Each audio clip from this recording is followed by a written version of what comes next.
Hello friends. Did you know nearly 80% of those who watch my videos aren't subscribed? If you enjoy these stories, please hit that subscribe button and leave a like. It really helps.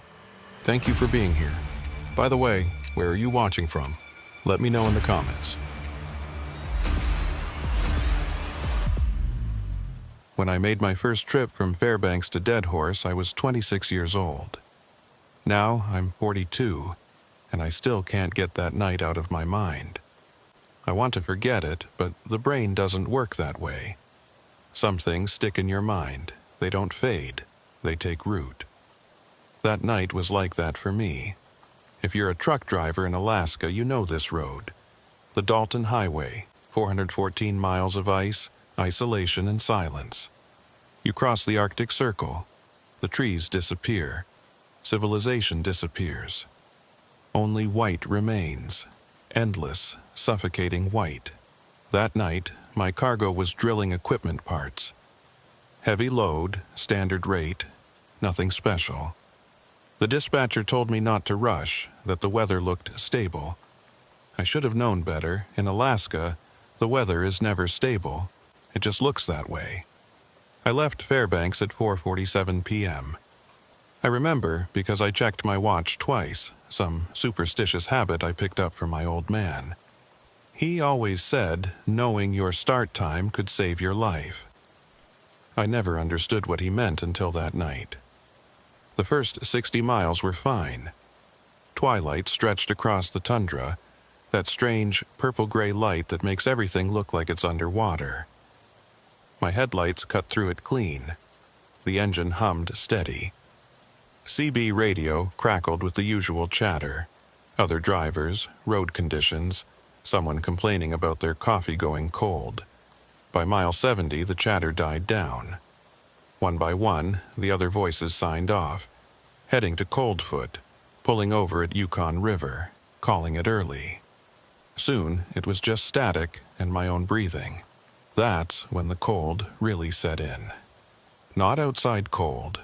I mean the cold that crawls up your spine when you realize you're completely alone. No other headlights in either direction. No lights from any structure.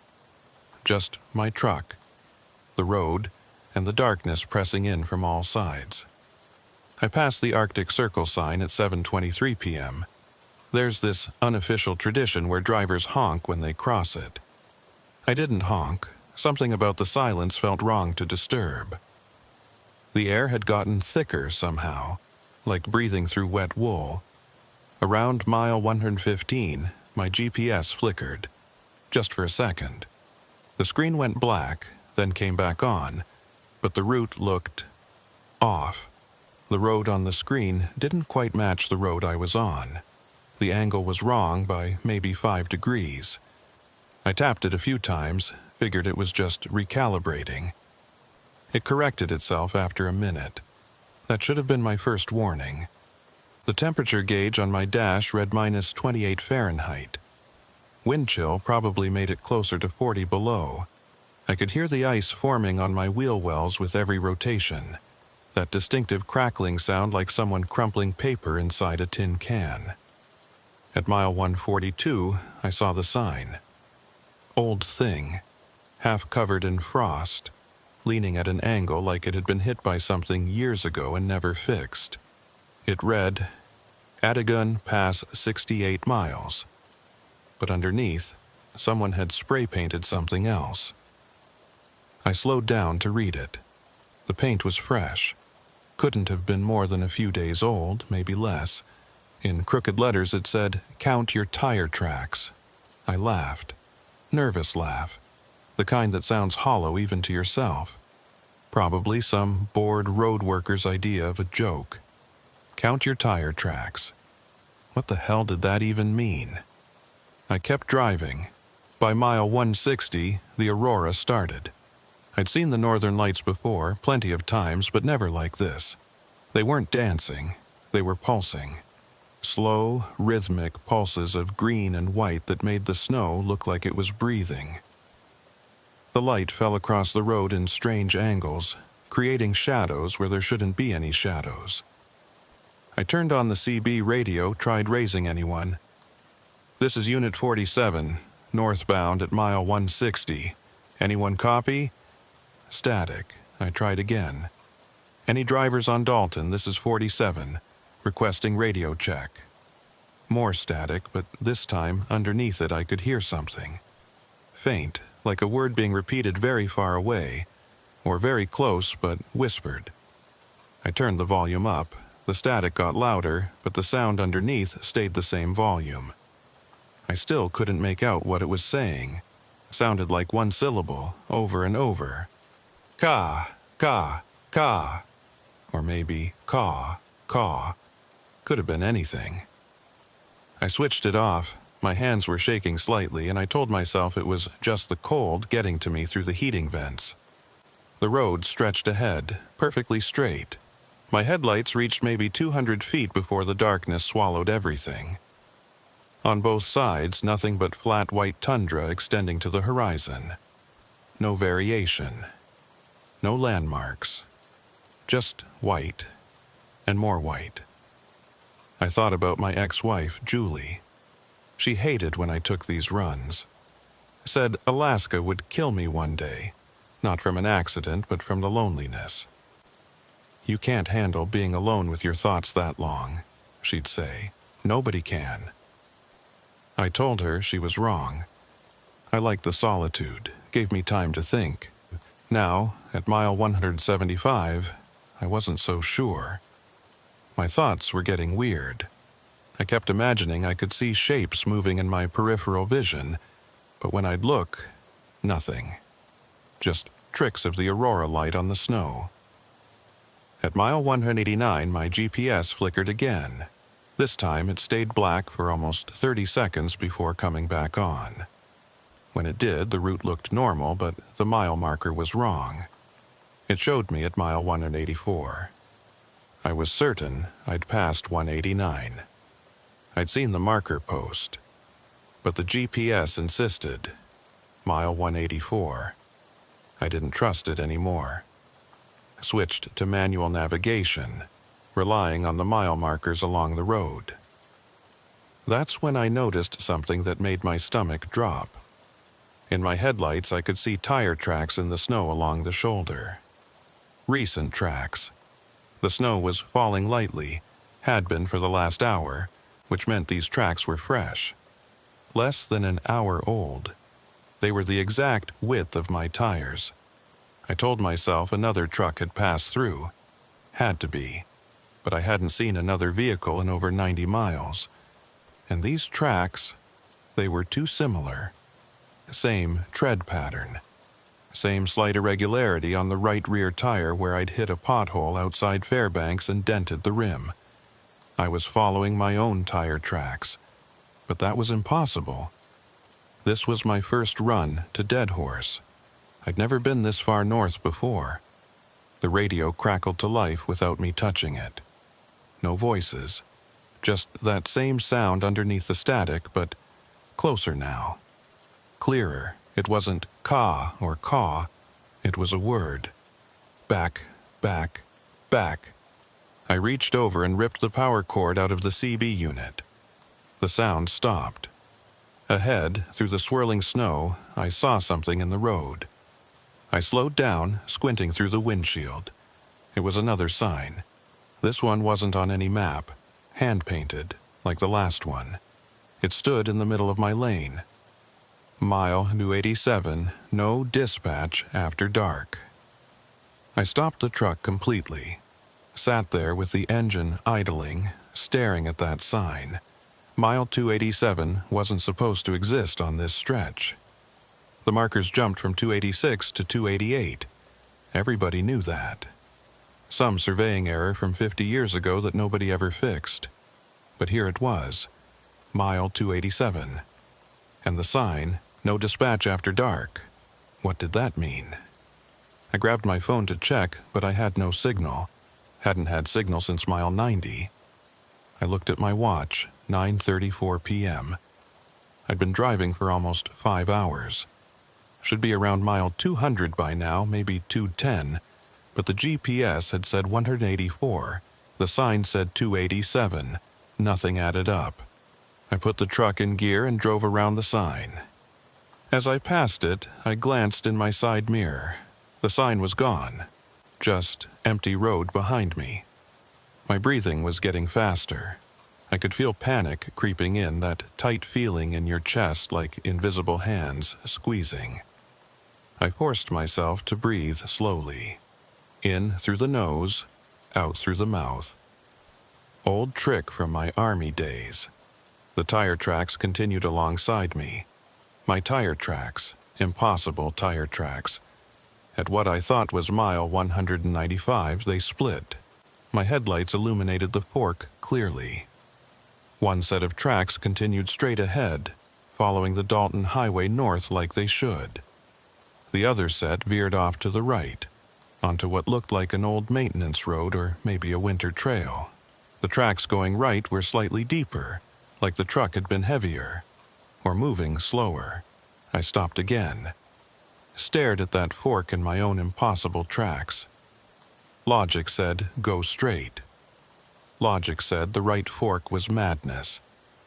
But something in my gut, some instinct I can't explain, wanted me to go right, to follow those deeper tracks. I sat there for 10 minutes, engine running, heat blasting, trying to decide. The aurora pulsed overhead, green waves washing over everything. In that light, both sets of tracks looked equally real and equally wrong. Finally, I went straight. I'm a practical man. I follow the route, I deliver the cargo. I don't chase mysteries down unnamed roads in the middle of the Arctic night. But as I drove past that fork, I looked in my mirror one last time. And I swear on everything I have, I saw taillights disappearing down that right fork. Red lights, getting smaller. My truck's taillights. I faced forward and kept driving, hands gripping the wheel so hard my knuckles went white. That was the end of part 1. The strangeness had begun, but I didn't understand yet. I thought I was still in control. I thought I was still heading north to Dead Horse, still following the plan, still living in a world that made sense. I was wrong. The wind picked up around what should have been mile 220. I say should have been because I stopped trusting any of my instruments. The GPS was showing random numbers. My odometer seemed stuck. Even my fuel gauge was acting strange, hovering at 3/4 full even though I knew I'd burned through at least a quarter tank. The wind didn't sound right. I've driven through Arctic storms before, heard wind that could strip paint off steel. This was different. This wind had a rhythm to it. 3 strong gusts, then silence. 3 more gusts, then silence. Over and over, like breathing, the snow started coming down harder. Not a blizzard, not yet, but thick enough that my wipers were struggling. Each swipe left a thin film of ice that I had to blast with washer fluid every few minutes. The fluid was freezing on the windshield before the wipers could clear it away. I was going maybe 25 miles an hour now, crawling through the white. My headlights reflected off the snow in a way that made it impossible to tell where the road ended and the tundra began. I was navigating by the feel of the pavement under my tires, that subtle difference between packed snow on asphalt versus snow on frozen ground. The tire tracks were still there, still matching mine exactly. They stayed on the road when I stayed on the road. They wavered when I wavered. At one point, I deliberately swerved slightly to the left. In my headlights, I watched the tracks ahead swerve the same way, like they were predicting my movements. Or I was following predictions. My mind was playing tricks. Had to be. Exhaustion, isolation, the aurora doing weird things to my perception. I'd read about this Arctic hysteria, they call it. Drivers who spend too long alone start seeing things, hearing things. Their brains manufacture company. But those tracks, those goddamn tracks. At 10:47 p.m., the road started to climb. The Atagun Pass was still miles away, but there were smaller rises in the terrain. As I crested one of these hills, my headlights illuminated something that made me hit the brakes. A truck sitting in the middle of the road about 200 yards ahead. Hazard lights off, no movement. I grabbed my flashlight from the door pocket and stepped out. The cold hit me like a physical force. The wind had died down to nothing, which somehow made it worse. Wind you can understand. Wind is natural. This silence was thick, suffocating. I approached the truck cautiously. "Hello?" My voice died in the air. Didn't even echo. "Anyone need help?" The truck was a Kenworth. Same model as mine, same color, same company logo on the door. My company. My hands started shaking as I got closer. The license plate, I couldn't read it. It was covered in ice. But the number on the door, the fleet number, I knew it before I even looked. My number. I walked around to the driver's side. The window was frosted over, but I could make out a shape inside. Someone sitting in the driver's seat, not moving. I knocked on the window, no response. Knocked harder. "Hey, you okay in there?" Nothing. I tried the door handle. Locked. I pressed my face against the window, using my hands to block the reflection from my flashlight. I could see the shape more clearly now. It was wearing a jacket like mine. Same color, same brand. The aurora pulsed overhead, and for just a second the light was bright enough that I could see through the frost on the window. The driver's seat was empty. I stumbled backward, nearly fell. Caught myself on the side mirror. My heart was hammering so hard I thought it might crack a rib. The seat was empty. I'd seen someone sitting there. I knew I had, but now it was empty. I ran back to my truck, climbed in, locked the doors. Sat there panting, fogging up the windows with my breath. Ahead of me, the other truck sat motionless. My truck. Not my truck. Impossible. I put my rig in gear and drove around it. Gave it wide berth, nearly going off the road into the tundra. As I passed, I didn't look at it. Couldn't look at it. Kept my eyes straight ahead. In my side mirror, the truck was gone. The road was empty behind me. I drove faster. Pushed the engine harder than I should have on ice. Didn't care. I needed to get through this pass, get to Dead Horse, deliver the cargo, get the hell out of here. File a report. Tell someone. Get sent to a psychiatrist. I didn't care. I just needed this to end. The GPS flickered back on. This time it showed me at mile 312. Impossible. I couldn't have covered that much ground that fast. But there it was, glowing on the screen. Mile 312. The tire tracks were gone. The road ahead was fresh snow, unmarked. I felt a rush of relief so intense I almost laughed. Whatever had been happening, it was over. Just a weird glitch, a combination of exhaustion and equipment failure and my imagination running wild. Then I crested another rise, and the relief died. The tracks were back. But this time there were two sets. My tracks from before, and another set overlaying them. Newer, fresher, and these newer tracks were deeper, like the truck making them was going slower.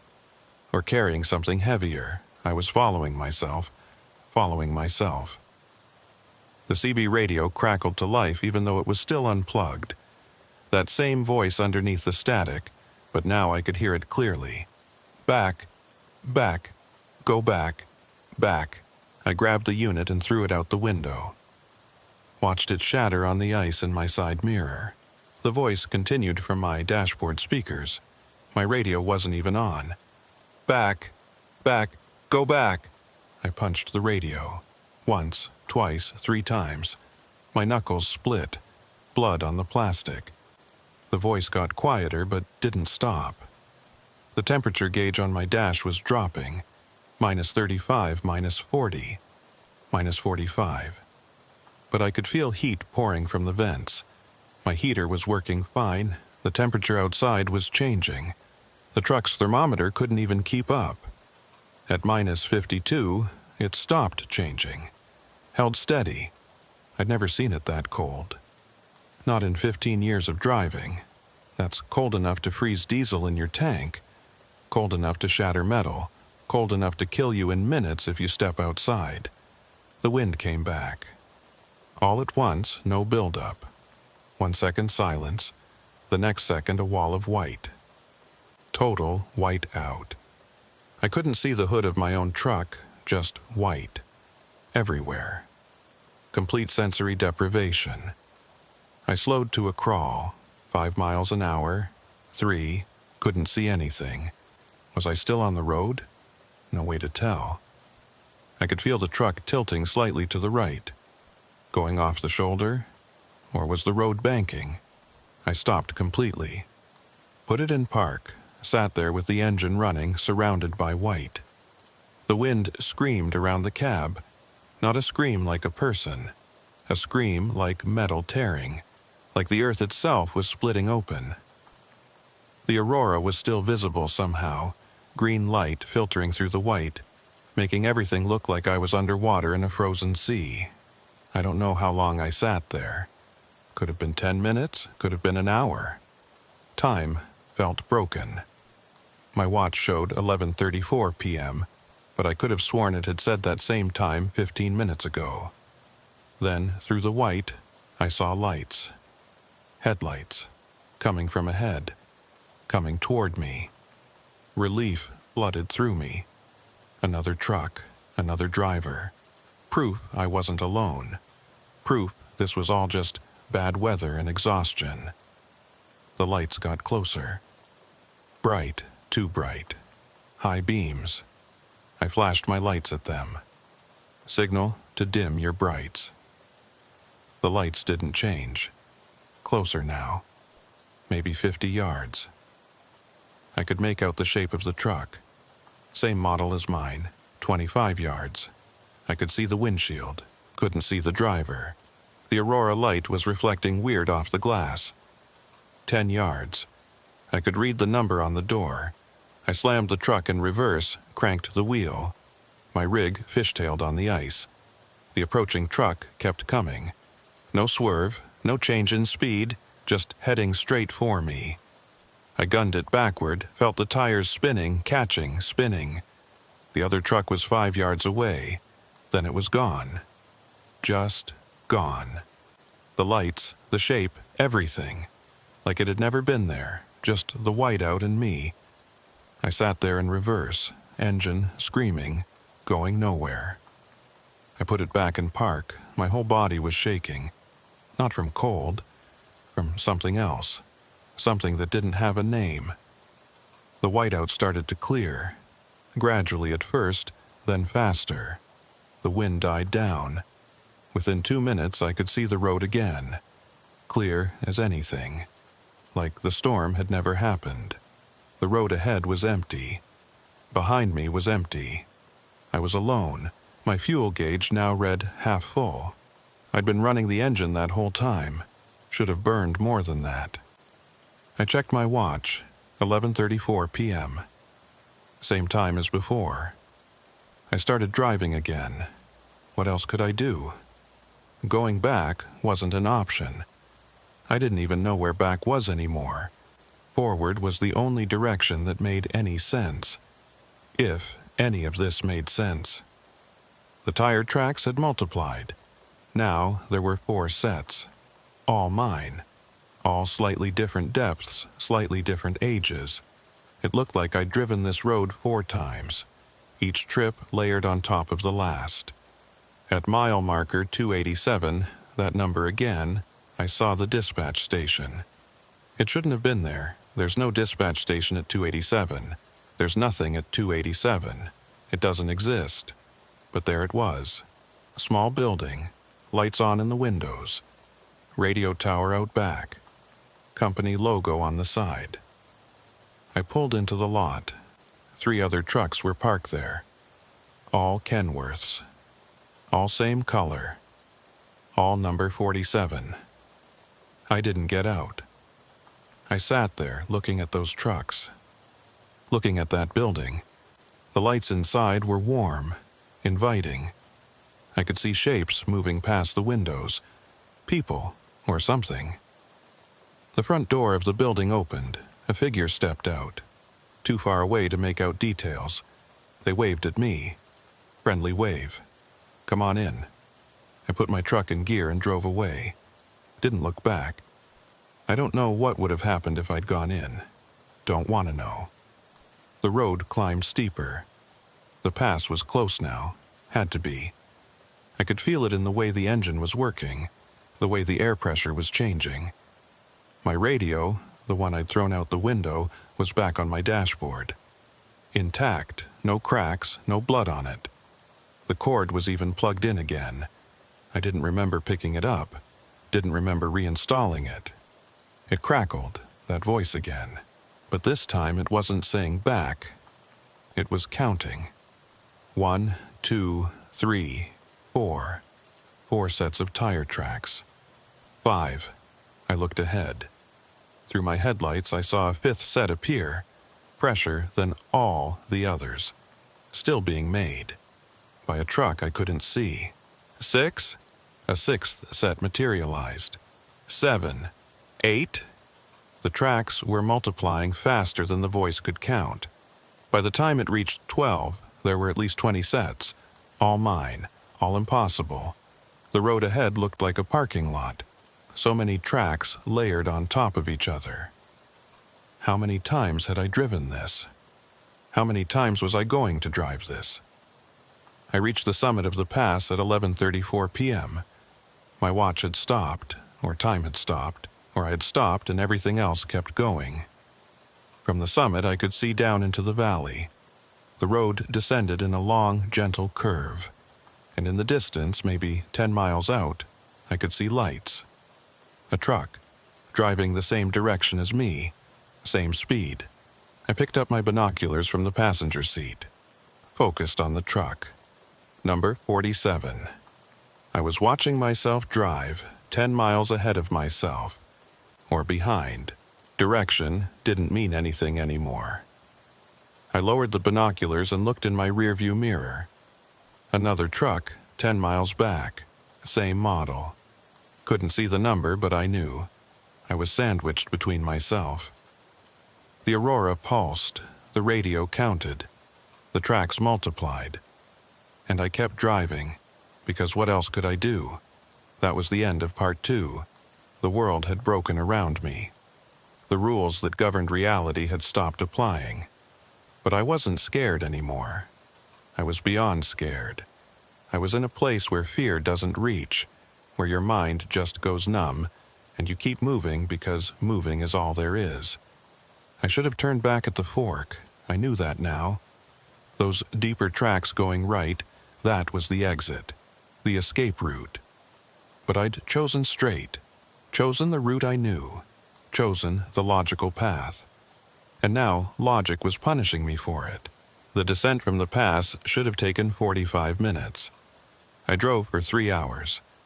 The road never ended. It just kept curving, always the same gentle left turn, like I was driving in a massive circle. But my GPS, when it worked, said I was going straight north. The trucks ahead of me stayed exactly 10 miles ahead. The truck behind me stayed exactly 10 miles behind. Like we were locked in formation. Like we were all the same truck existing in different moments, and those moments were somehow collapsed together. I tried speeding up. Hit 50 miles per hour on the ice, dangerous as hell. The truck ahead sped up too, tried slowing down to 30. The truck behind slowed down. We were synchronized, a convoy of one. At some point, I stopped checking the time. My watch was useless. The clock on my dash kept resetting to 11:34 p.m. That seemed to be the hour I was stuck in. 11:34. Over and over, forever, 11:34. The aurora had changed colors. It wasn't green anymore. It was red. Deep, dark, red, like blood in water. It pulsed in rhythm with my heartbeat. I could feel it pulling at me, each pulse a gentle tug on something inside my chest. Not painful, just present. The radio had stopped counting. Now it was just playing static. But in that static, if I listened carefully, I could hear breathing. Slow, steady breathing.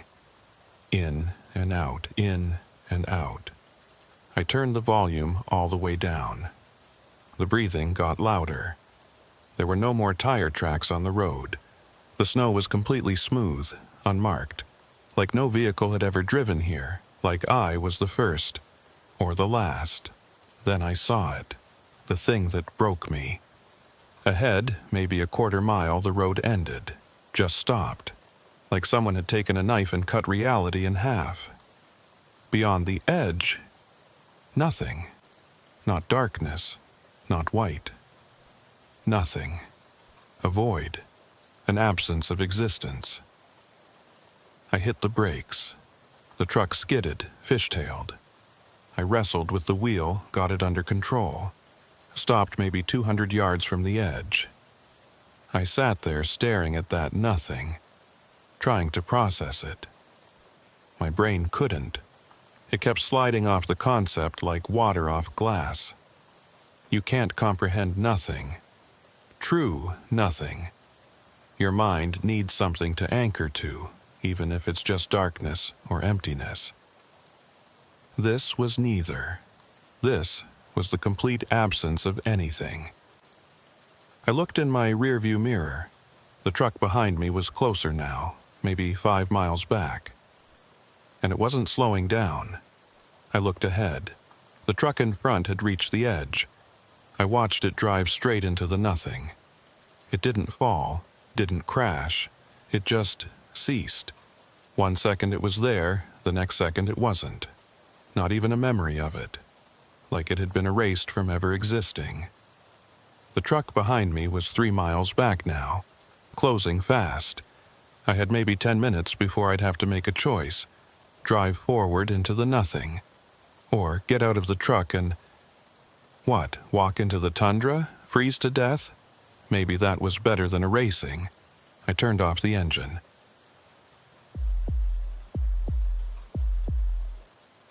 My name is Marcus Webb, and I've been hauling freight across Alaska for 11 years. Before that, I was Army, Logistics Corps, moving supplies across Afghanistan. I thought after Kandahar, nothing could rattle me. I thought I'd seen the worst of what isolation and fear could do to a person. I was wrong. This happened in February 2019. I remember because it was 3 days after my daughter's 8th birthday, and I'd promised her I'd be home for it. Missed it by a week. The guilt from that promise kept me company on what should have been a routine run from Prudhoe Bay down to Fairbanks. The load was light. Medical supplies, some electronics, mail for the oil field workers. The kind of cargo that doesn't pay much but keeps you moving, keeps the bills paid. I'd done this route maybe 200 times. Knew every mile marker, every pull-off, every place where the ice got sketchy. I left Prudhoe Bay at 2:17 p.m. The sun was already thinking about setting. This time of year you get maybe 4 hours of real daylight, and the rest is just varying shades of dark. I wanted to make Coldfoot before midnight, grab a few hours of sleep, then finish the run to Fairbanks in the morning. The weather report said clear skies, minimal wind, temperature holding steady at -32. Perfect conditions, or as perfect as you get on the Dalton in February. The first 90 miles were exactly what I expected. Empty road, frozen tundra stretching to the horizon, the occasional Arctic fox darting across the highway. My CB radio crackled with the usual traffic. Other drivers checking in, weather updates, someone complaining about a cracked windshield. At mile marker 95, I passed another northbound truck. We flashed our lights at each other, the truckers wave. That was the last vehicle I saw for hours. The sun went down around 4:30 p.m. Not a sunset like you see in the lower 48. Just a gradual dimming, like someone slowly turning down the lights in a room. By 5 p.m. it was full dark. My headlights carved a tunnel through the night, and beyond that tunnel there was nothing, just an absence. I'd been driving in silence, no radio, no music. Sometimes I like it that way. Gives you time to think. But as the darkness deepened, the silence started to feel wrong. Too thick. Too present. I turned on the radio. Classic rock station out of Fairbanks, coming in scratchy but clear enough. Led Zeppelin. Ramble on, I sang along, badly, just to hear a voice. Around mile 130, the station started cutting out. Not unusual. Radio signals don't travel well up here. Too much magnetic interference from the aurora. But it wasn't cutting out to static. It was cutting out to silence. Complete dead silence. Then the song would come back, right where it left off. Like someone had hit pause. I spun through the dial. Found a talk radio station, some guy discussing fishing regulations, same thing. Voice, silence, voice, silence. Like the air itself was swallowing the sound. I shut it off. Drove in quiet. At mile 156, my GPS chimed. Route recalculation in progress. I glanced at it. The screen showed my truck as a blue dot on the highway, exactly where I should be. No recalculation needed, but it chimed again. Route recalculation in progress. I tapped the screen. It froze for a second, then refreshed. Everything looked normal. I was on the Dalton Highway heading south, right on schedule. Then it chimed a third time. Dispatching from mile 287.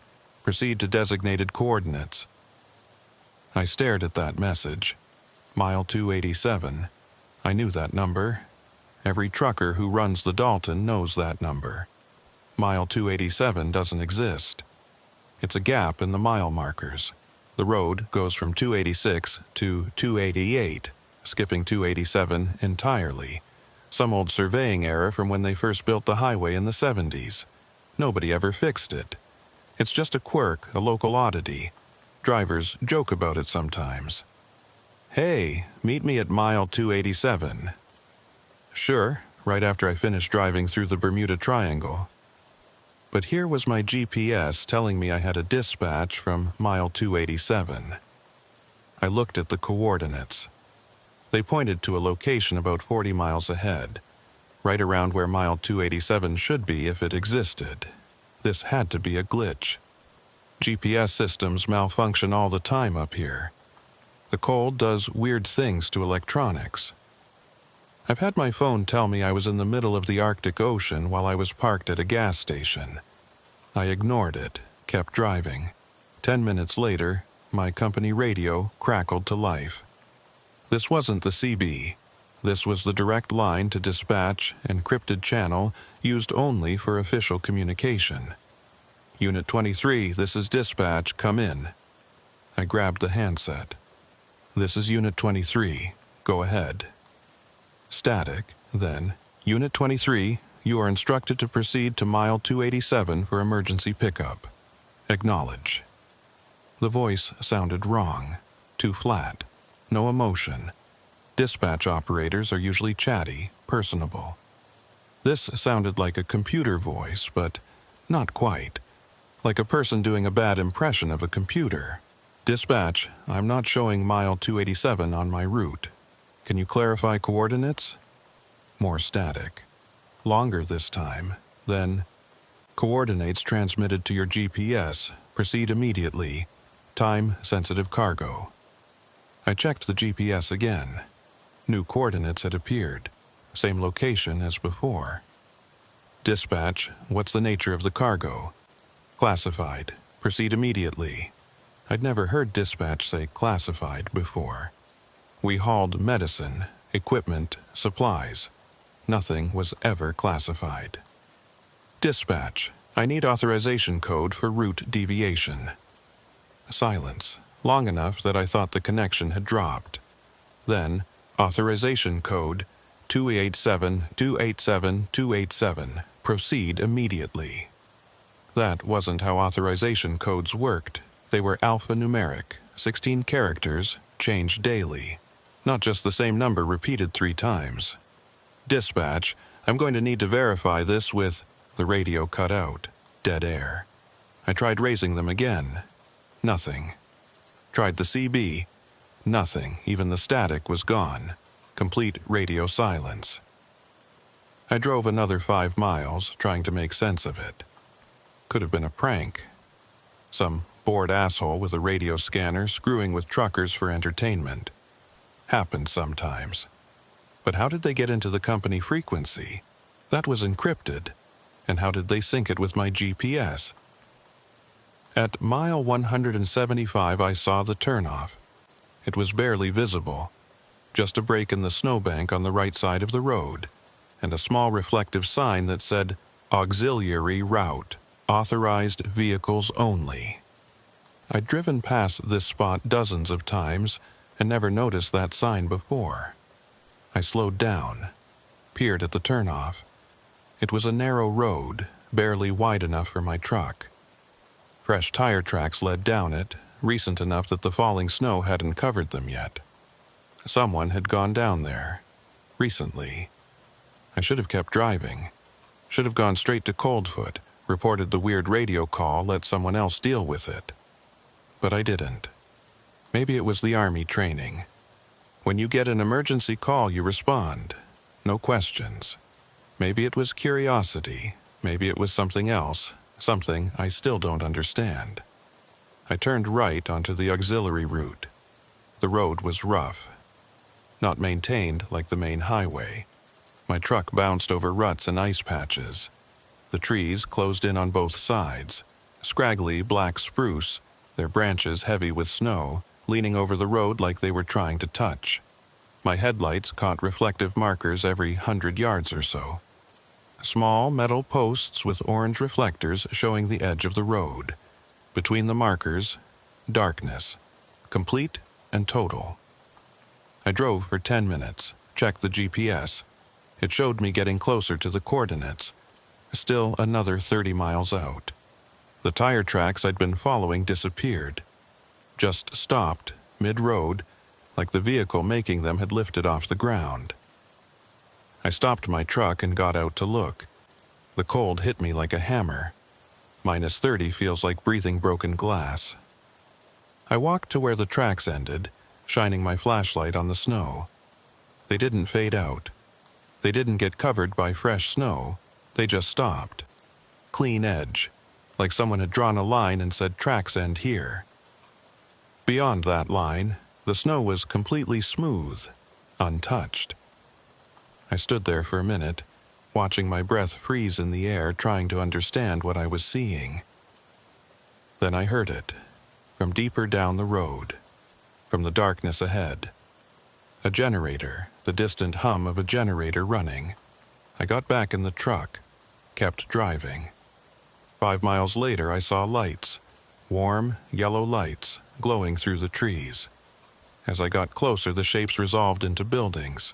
A small compound, 3 prefab structures around a central clearing, radio tower in the back, emergency lights mounted on poles. A dispatch station. I pulled into the clearing and stopped. Sat there with the engine running, looking at the buildings. The lights were on in all 3 structures. I could see through the windows. Desks, computers, filing cabinets.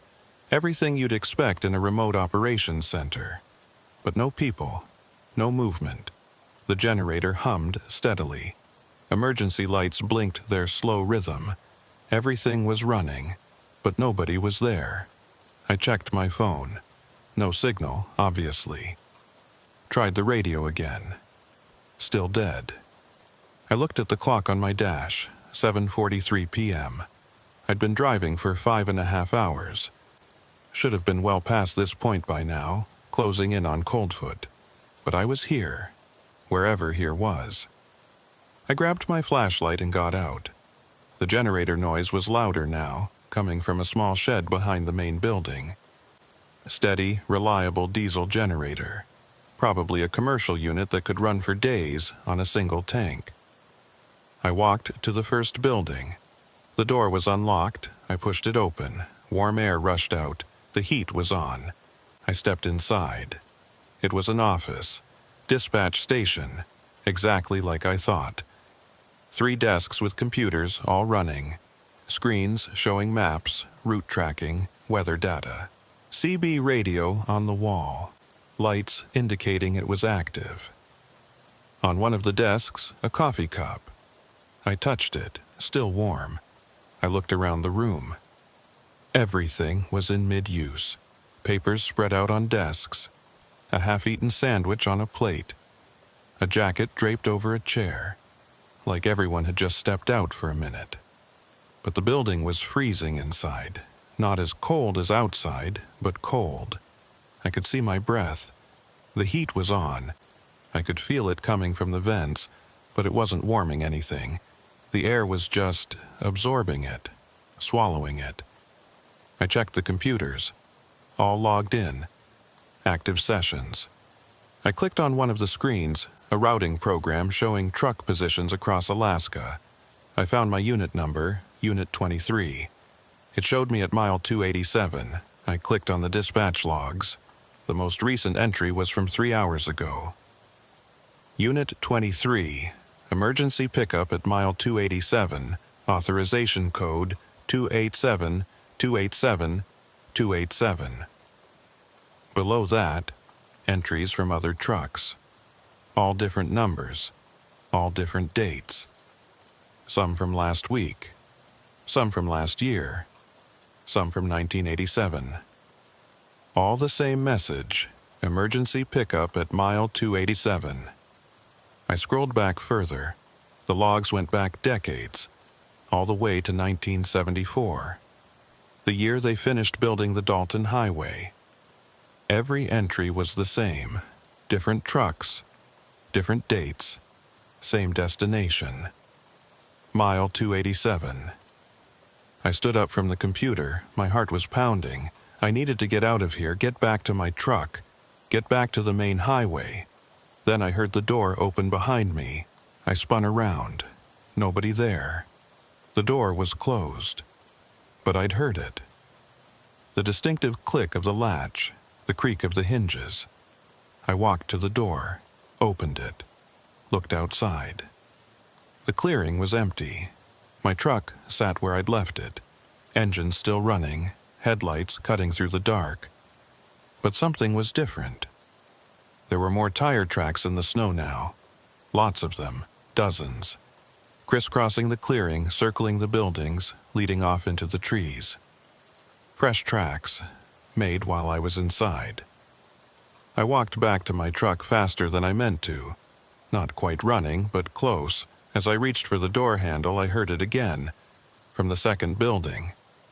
The door opening, I turned, watched the door swing wide, warm light spilling out. Nobody there.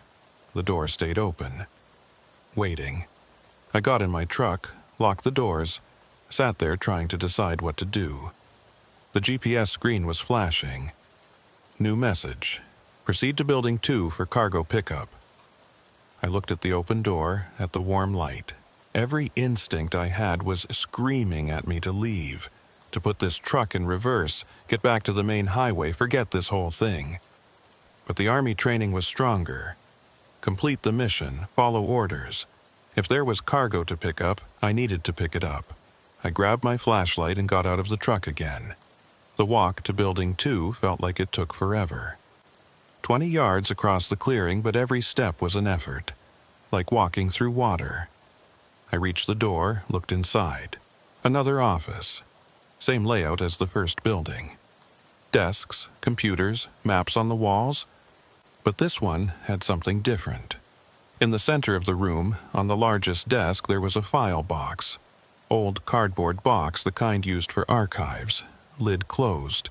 On the lid, written in marker, Unit 23, Emergency Cargo. Do not open. I walked to the desk. Stood there looking at that box.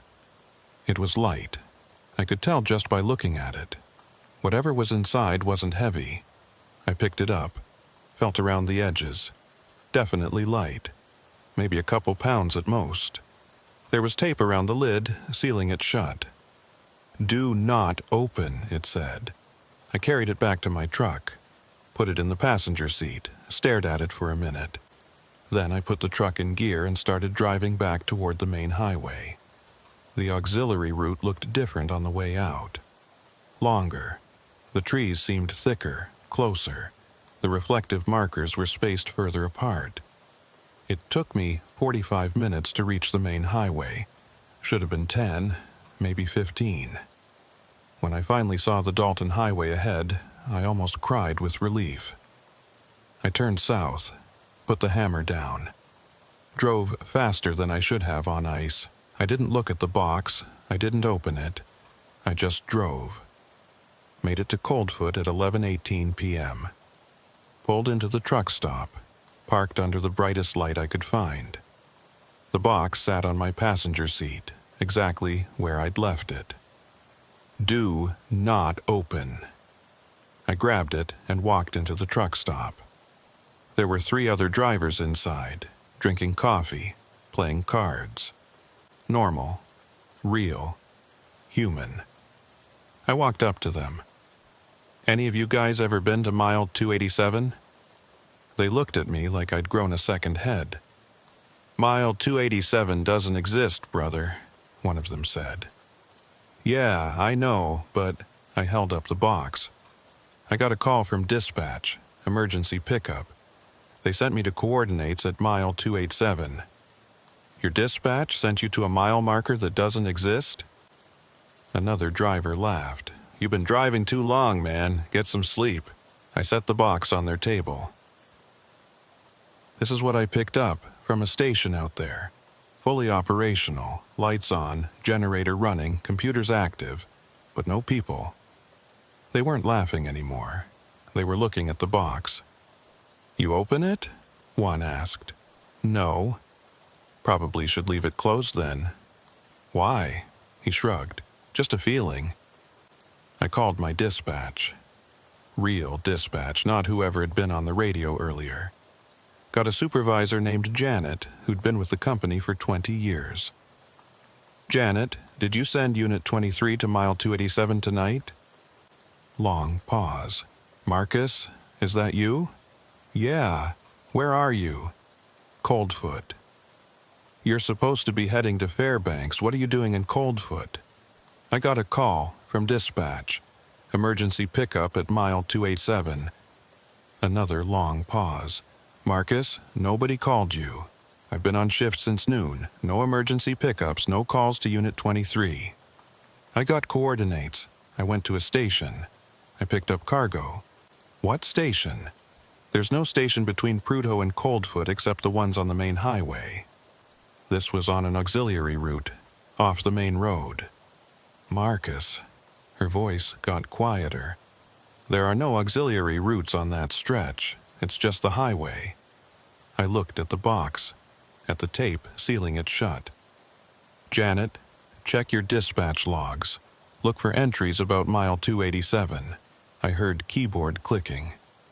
"Marcus, I'm not finding anything. Our logs only go back 5 years, but there's nothing here about..." She stopped. "Wait, what?"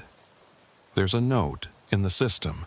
Looks like it was entered manually, not part of the normal logs. It says, 'If Unit 23 calls about mile 287, refer to archived records. Do not dispatch assistance. Do not acknowledge.'" What the hell does that mean? I don't know. I've never seen this before. Who entered it? More clicking. It doesn't show a user. It's just there. "Janet, I need you to tell me what's in the archived records." "Marcus, I don't have access to archived records. Those are in physical storage at the main office. I can request them, but it'll take days. I need them now. I can't, Janet." I kept my voice steady. "I have a box. It says Unit 23, Emergency Cargo. Do not open. I need to know what this is." Silence on the line. Then, Don't open it, Marcus. Whatever you do, don't open that box. I'm sending someone to pick it up. Stay where you are. Who's coming? I don't know yet. Just stay there. Don't open it. Don't leave Coldfoot. I'll call you back. She hung up.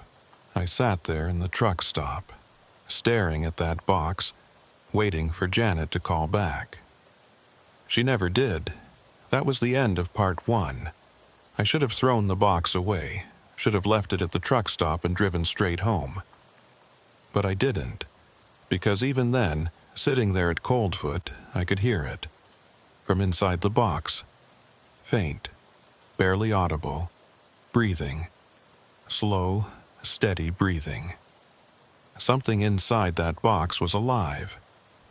I waited at Coldfoot for 3 hours, called Janet back 6 times, went straight to voicemail every time.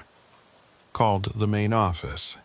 Got a recording saying they were closed for the night, call back during business hours. The other drivers had left. It was just me and the night clerk, a Yupik woman in her 60s who'd been working there since the highway opened. I brought the box inside and set it on the counter. "You hear that?" I asked her. She leaned close, listened. "I don't hear anything." The breathing inside the box. She pulled back.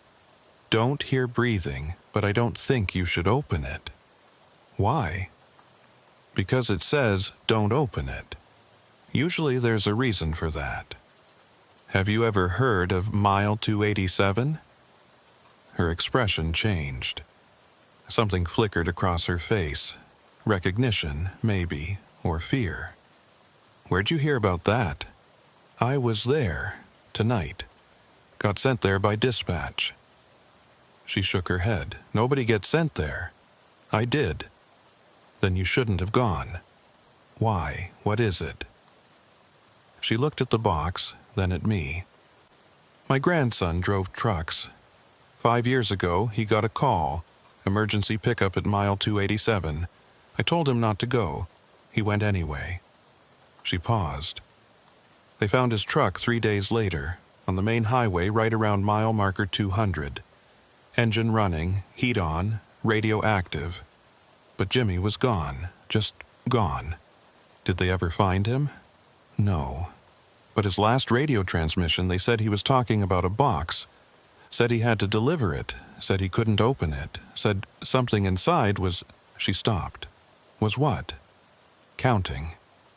I looked at the box, listened, breathing, definitely breathing. But now that she mentioned it, there was a rhythm to it. Not random, deliberate like counting. Breath in, 1, breath out, 2, breath in, 3. "What happened to the box?" I asked. "Don't know. Nobody knows. It disappeared from the evidence locker. Security footage showed nothing. It was there one day, gone the next." I grabbed the box and walked back to my truck. Started the engine. Sat there trying to decide. I could leave it here, walk away, let someone else deal with it. But what if it followed me?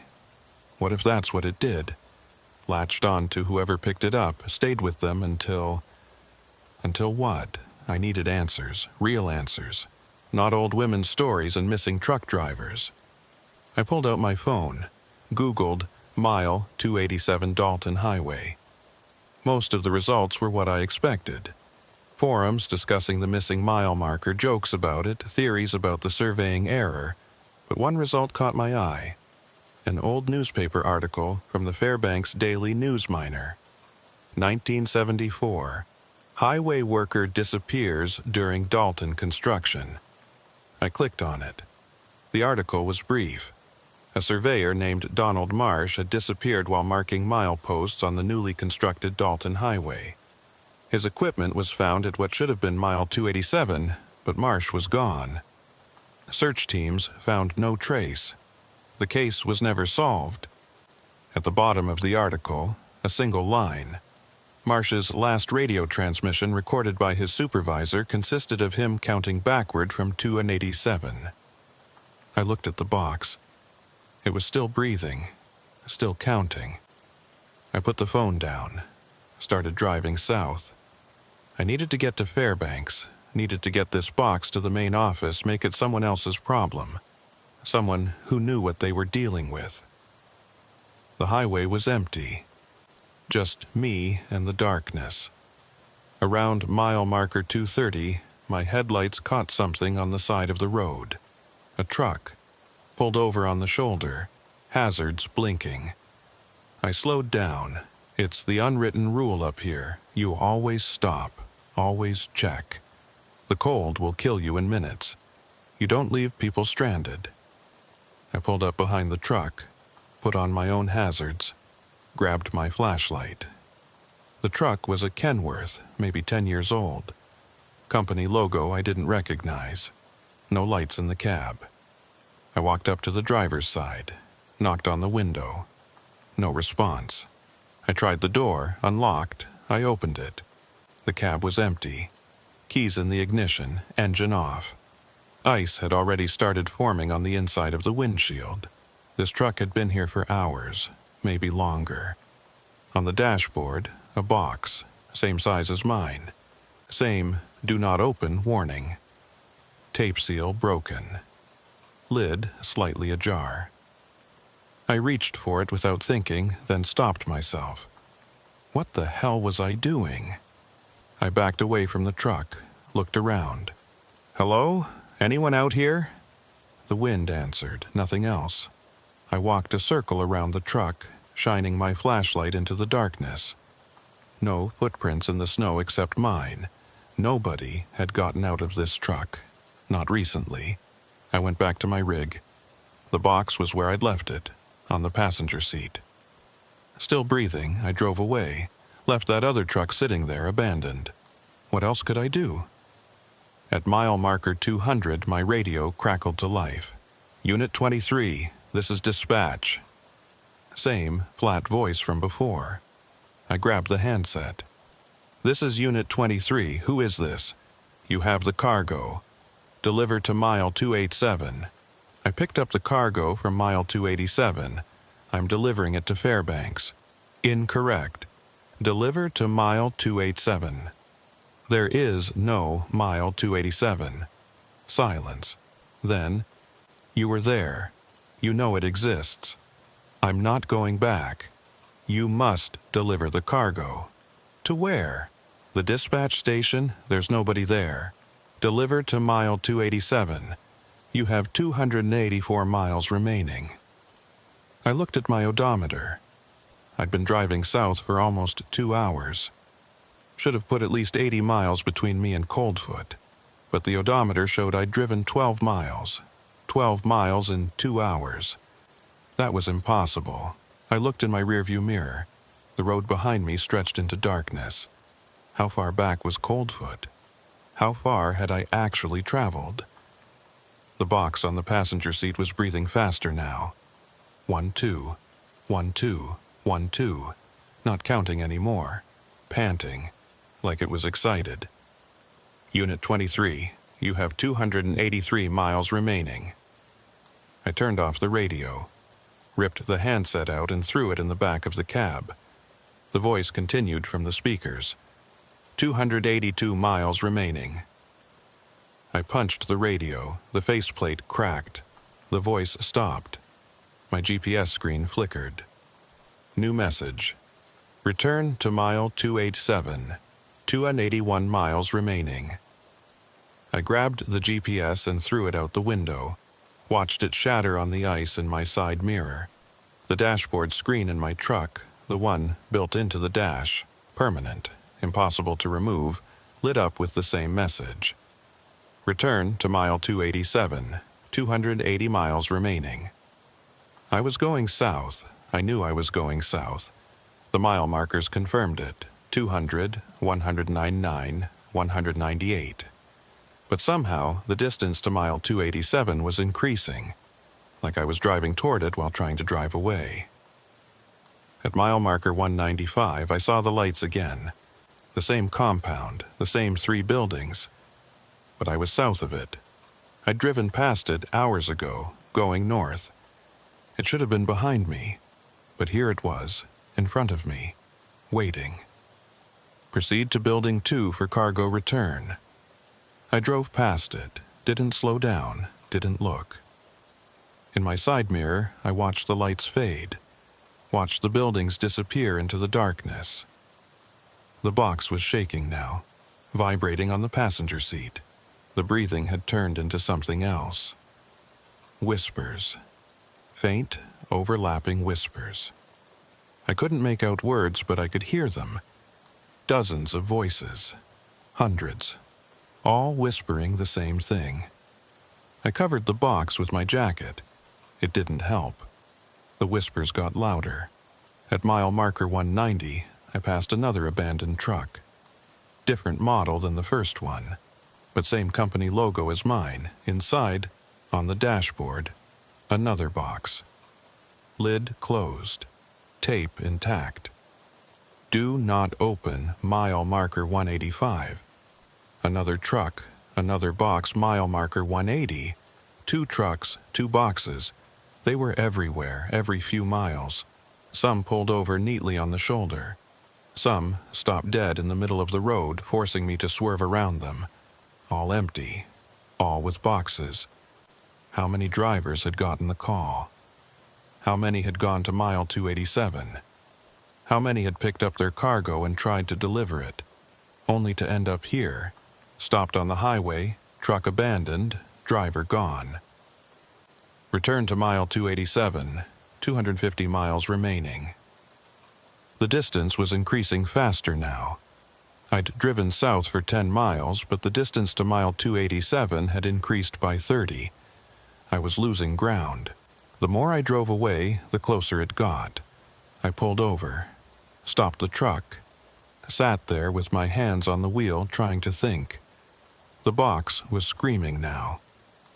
Not whispers anymore, actual screams, muffled by the cardboard, but unmistakable. Screams of pain, terror, rage. I grabbed it and got out of the truck, walked 10 yards from the road, set the box down in the snow, walked back to my truck, started the engine, drove away. In my side mirror, I watched the box sitting there in the snow, watched it get smaller, watched it disappear into the darkness. The screaming stopped. The radio silence returned. The dashboard screen went blank. I drove for 20 minutes in complete quiet. No voices, no messages, no breathing, just the sound of my engine and the wind outside. I was going to make it. I was going to get to Fairbanks. I was going to... The box was on my passenger seat. I hadn't stopped, hadn't turned around, hadn't gone back. But the box was there, right where it had been before, covered by my jacket, exactly as I'd left it, except the tape seal was broken now. The lid was slightly open, and from inside, I could see light. Faint blue light, pulsing like a heartbeat. Return to mile 287, 240 miles remaining. I reached for the box. I was going to throw it out the window, drive over it, anything to get rid of it. My hand stopped inches from the lid. I couldn't touch it. Not because something was stopping me, because I knew, absolutely knew, that if I touched it now with the seal broken, I would open it. I wouldn't be able to stop myself, and whatever was inside would get out. I pulled my hand back, kept driving. The abandoned trucks were multiplying, every mile now. Sometimes 2 or 3 at once, dozens of them, hundreds, all empty, all with boxes on their dashboards. Some of the boxes were closed, some were open. The open ones glowed with that same blue light, and from those open boxes something was emerging. I couldn't see what, couldn't look directly at it, but in my peripheral vision I could sense movement. Shapes, figures. They were standing beside the abandoned trucks, waiting, watching me drive past. At mile marker 150, the figures started walking toward the road. Slow, shambling steps. They didn't try to stop me, just walked, following, building into a crowd, By mile marker 145, there were dozens of them. By mile marker 140, hundreds. All following my truck, all walking the same direction I was driving. South, toward Fairbanks, or toward whatever Fairbanks had become. Returned to mile 287, 200 miles remaining. I was at mile marker 135. That meant mile 287 should be 152 miles behind me. But the message said 200 miles remaining. The math didn't work. The geography didn't work. Nothing worked. The box was wide open now. The lid had fallen off completely. Blue light flooded the cab of my truck, so bright I could barely see the road. And from the box, something was rising. Not physically, nothing was coming out of the box, but I could feel it. A presence, growing, expanding, filling the cab. It wanted me to look, wanted me to see what was inside. I kept my eyes on the road. "Look at me," the box said. Not whispered, not through speakers. Just said it directly into my mind. No. Look at me and understand. No. You came to mile 287. You picked me up. You are the driver. You must deliver me. I don't deliver things that talk. You will deliver me to where I need to go. Where's that? Everywhere. The blue light pulsed brighter. I could feel it burning my skin, smell my hair starting to singe. Look at me. My eyes were starting to move, against my will, turning toward the passenger seat, toward the box, toward whatever was inside. I slammed on the brakes. The truck skidded, spun 90 degrees, stopped facing east, perpendicular to the highway. The box tumbled off the passenger seat, fell into the footwell. The blue light dimmed. The presence retreated. Just slightly. I put the truck in park, got out, stood in the middle of the highway in -30 cold, trying to breathe. The figures were still coming, still walking toward me. I could see them clearly now in my headlights. They weren't people, not anymore. They were shapes that had once been people. Outlines, silhouettes filled with that same blue light. And they were all carrying boxes. Unopened boxes. They were delivering their cargo, just like me, just like all the other drivers who'd been called to mile 287, delivering it to wherever it needed to go. Everywhere. I got back in the truck, reached down into the footwell, grabbed the box without looking at it. Felt something grab back. Not a hand, not fingers, something else. Something that wanted to merge, to combine, to make me part of whatever it was. I threw the box out the window. It hit the snow and rolled. The blue light spilled out, illuminating the road. The figures stopped walking, turned toward the box. They started moving faster, converging on it. I put the truck in gear and drove, east, away from the highway, into the tundra. I had no idea where I was going. Didn't matter. Anywhere was better than that road. My truck plowed through snow, bounced over frozen ground. I kept the accelerator down, kept moving. Behind me, the blue light faded. The figures disappeared. The highway vanished into the darkness. I drove for an hour, maybe more, until I saw something ahead. Buildings, small settlement, lights in windows. I drove toward it.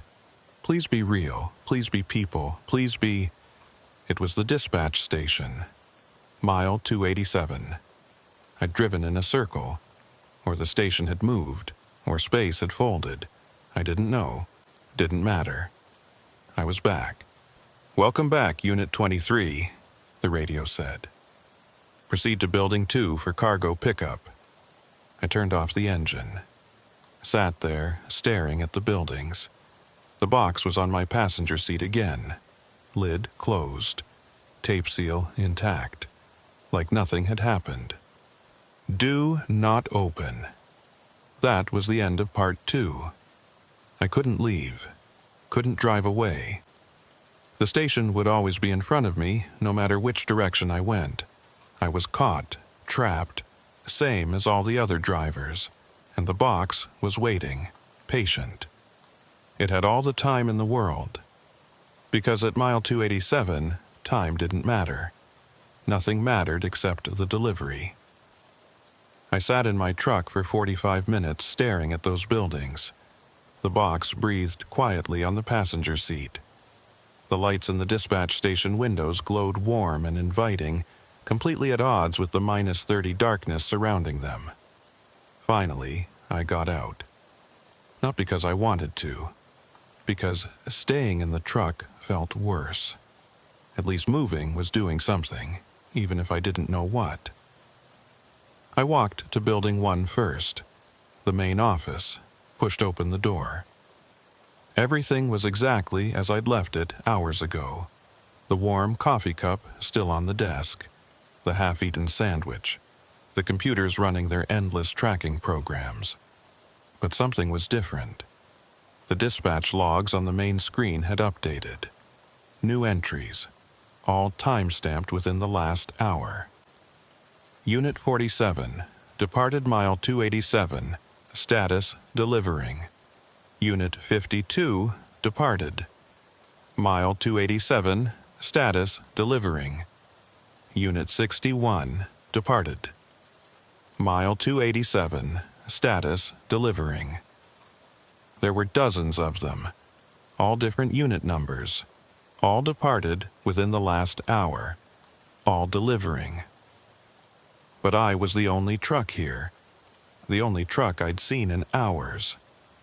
I clicked on Unit 47. A profile opened. Driver name, James Holloway.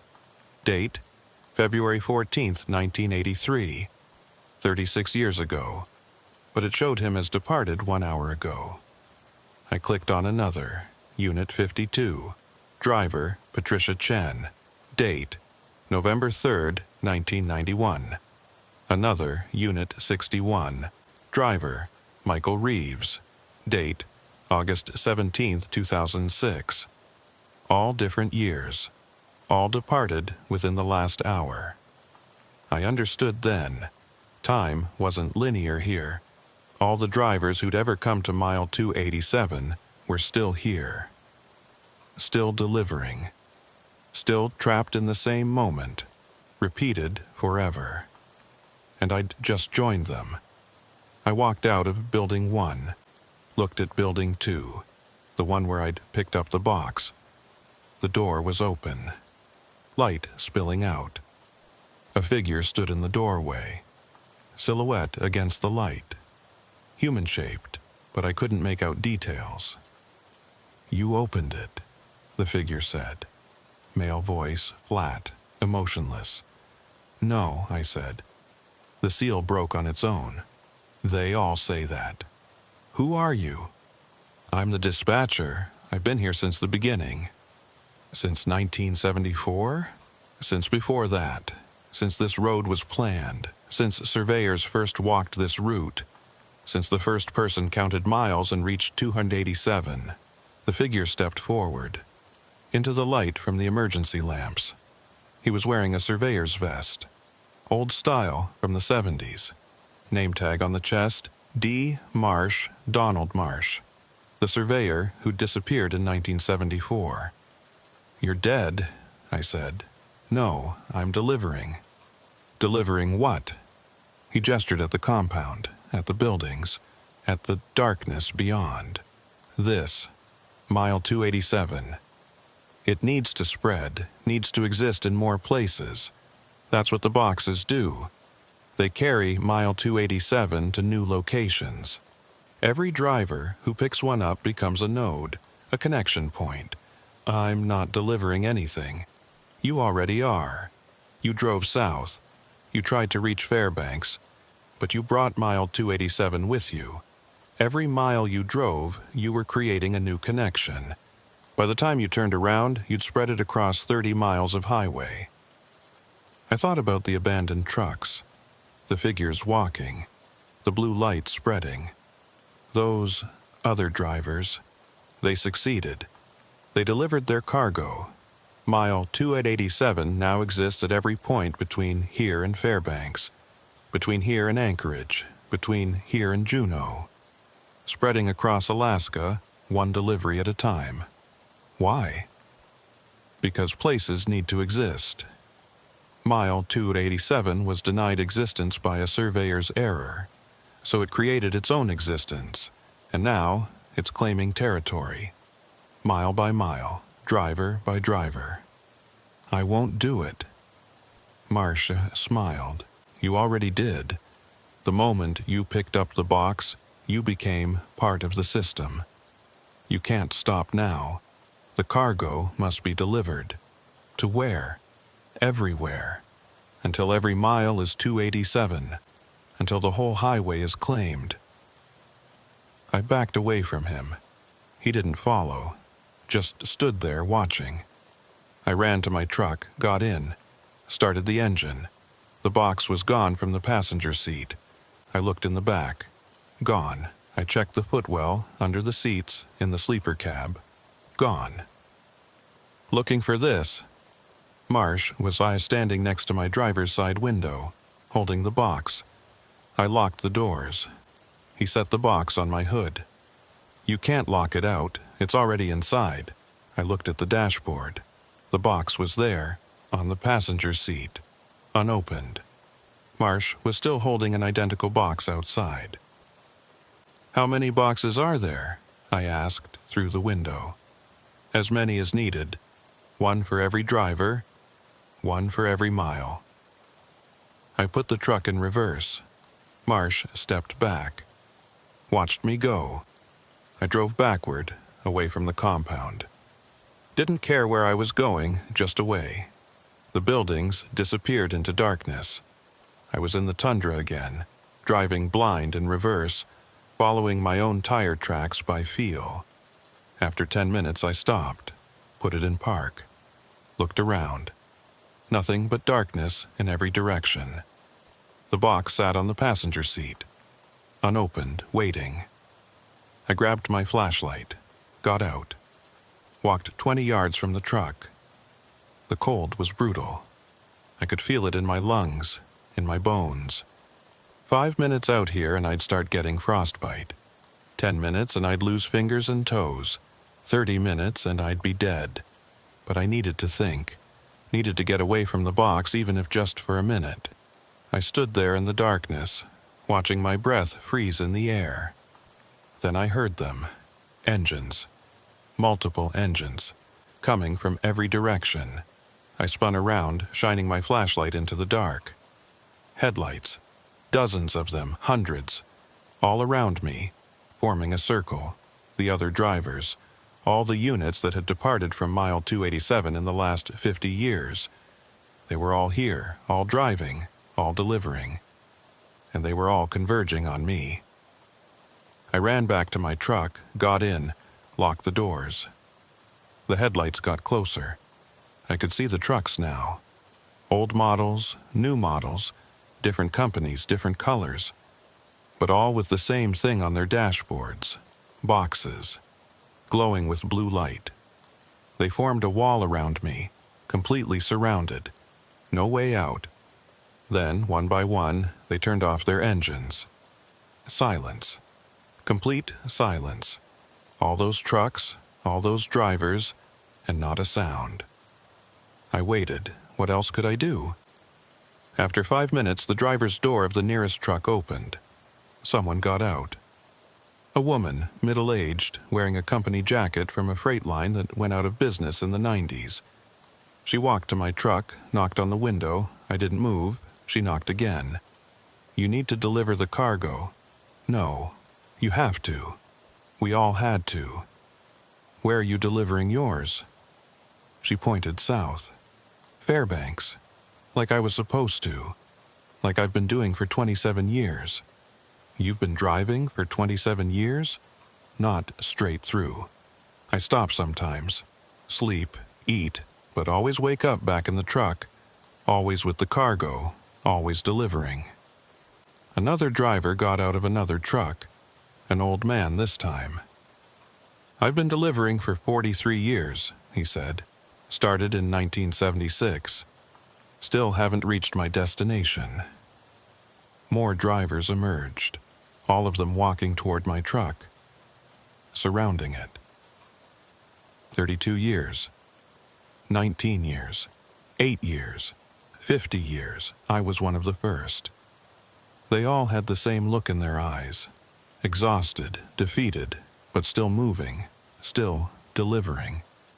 "You can't fight it," the woman said. "The cargo wants to be delivered.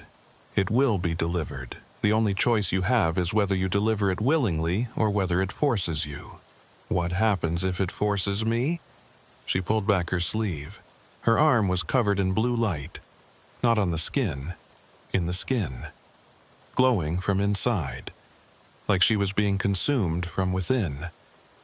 "This is what happens," she said. "The longer you resist, the more it takes. Eventually, there won't be anything left of you, just a driver, just a delivery system, no thoughts, no will, no self, just the cargo and the destination." I looked at my own hands. They looked normal, for now. How long do I have? Depends. Some people last years, some people last days. There's a driver around here somewhere who only lasted 3 hours. Tried to burn his box. The fire wouldn't touch it, but it touched him. He's still driving, still delivering, just less. How do I stop it? You don't. That's what I'm trying to tell you. You can't stop it. You can only deliver it. And then what? She shrugged. I don't know. None of us have reached our destinations yet. Maybe we never will. Maybe the destination keeps moving. Maybe the point is the delivery, not the arrival. That's insane. Yeah. She smiled, sad, broken smile. It is. She walked back to her truck. All the other drivers did the same. One by one, they got in their vehicles, started their engines, and then they left. Just drove away. Scattered in all directions. Back to their routes. Back to their endless deliveries. I was alone again. I looked at the box on my passenger seat. It was different now. The tape seal wasn't just broken, it was gone completely. The lid was open. Not wide open, just slightly ajar. And from inside, I could hear music. Not screaming, not whispers. Music. A melody. Familiar. Something I knew but couldn't place. I leaned closer, tried to identify it. It was Ramble On, the Led Zeppelin song I'd been listening to when this all started, but played backward. Slow. Distorted. And underneath the music, words. Counting. 287, 286, 285. Counting down. Getting lower with each number. I understood suddenly. The cargo wasn't spreading mile 287 outward. It was pulling everything inward, toward a center point, toward zero. When the count reached zero, what would happen? Would mile 287 swallow everything? Would Alaska disappear? Would the whole highway collapse into a single point of impossible geography? I reached for the box. My hand stopped. Because I could see inside now. Just slightly. Just enough. And what I saw wasn't cargo. It was a road. A highway. Stretching into infinite distance. And on that highway, trucks. Thousands of them, millions, all driving, all delivering, all trapped. The box wasn't cargo. It was the destination. Every driver who delivered their box would end up on that highway, driving forever, becoming part of mile 287's infinite loop. And I was next. "No," I said aloud. The music stopped, the counting stopped, the box slammed shut. So hard it cracked the dashboard. Then it spoke, not in words, in feelings, pure emotion, transmitted directly into my mind. Rage, hunger, impatience. It was done waiting. It was done being patient. It was time for me to deliver. My hands moved on their own, started the engine, put the truck in gear. I tried to fight it, tried to stop my hands from moving, couldn't. The cargo had waited long enough. Now it was taking control. I watched myself drive, watched my hands on the wheel, my foot on the accelerator, my eyes on the road. But I wasn't doing it. I was just along for the ride. The truck headed south, back toward the Dalton Highway, back toward civilization, back toward Fairbanks, where everyone was waiting, where Mile 287 would spread like a virus, where the cargo would be delivered. That was the end of Part 3. I'd lost. The cargo had won. I was going to deliver it whether I wanted to or not. And when I did, Mile 287 would claim another piece of reality. Another mile, another town, another stretch of highway, until there was nothing left but delivery routes and drivers and cargo, until everything was Mile 287, unless I could find one last way to fight back. Unless the part of me that was still me could find a way to stop what was coming. But I was running out of time. The count was at 147, and falling. I drove south for 3 hours. My hands obeyed the cargo, but my mind was still mine, for now. At mile marker 100, I passed a road crew. Real people, real equipment, working on the highway in the middle of the night. I tried to honk, tried to wave, tried to signal that something was wrong. My hands stayed locked on the wheel. My foot stayed on the accelerator. They waved as I passed. Friendly. Oblivious. I wanted to scream. Couldn't. The counting from the box had reached 89. Every mile I drove south, it counted down one number. At 0, I would reach Fairbanks. At 0, the delivery would be complete. At mile marker 75, I saw the city lights in the distance. Fairbanks. Civilization. Home. Except it wasn't home anymore, because I could see them, between me and the city. Hundreds of trucks, maybe thousands, all parked, all waiting. All the other drivers who'd delivered their cargo to Fairbanks over the years. They were forming a perimeter, a containment zone. Mile 287 had already claimed the city, and now it was using me to expand further. When I delivered my cargo, the perimeter would expand, include more territory, more roads, more people. The counting reached 50. I had 50 miles left, 50 miles to find a way to stop this. My phone rang. I couldn't answer it. My hands wouldn't let go of the wheel. But I could see the screen. It was Janet, from dispatch, real dispatch. The phone rang 20 times, then went to voicemail. She called back, and again, and again. On the 4th attempt, the cargo let me answer. Put the call on speaker. "Marcus!" Janet's voice was frantic. "Where are you?" "Mile 75, heading south. You need to turn around, right now." "I can't." "What do you mean you can't?" "The cargo. It's controlling me. I can't stop the truck."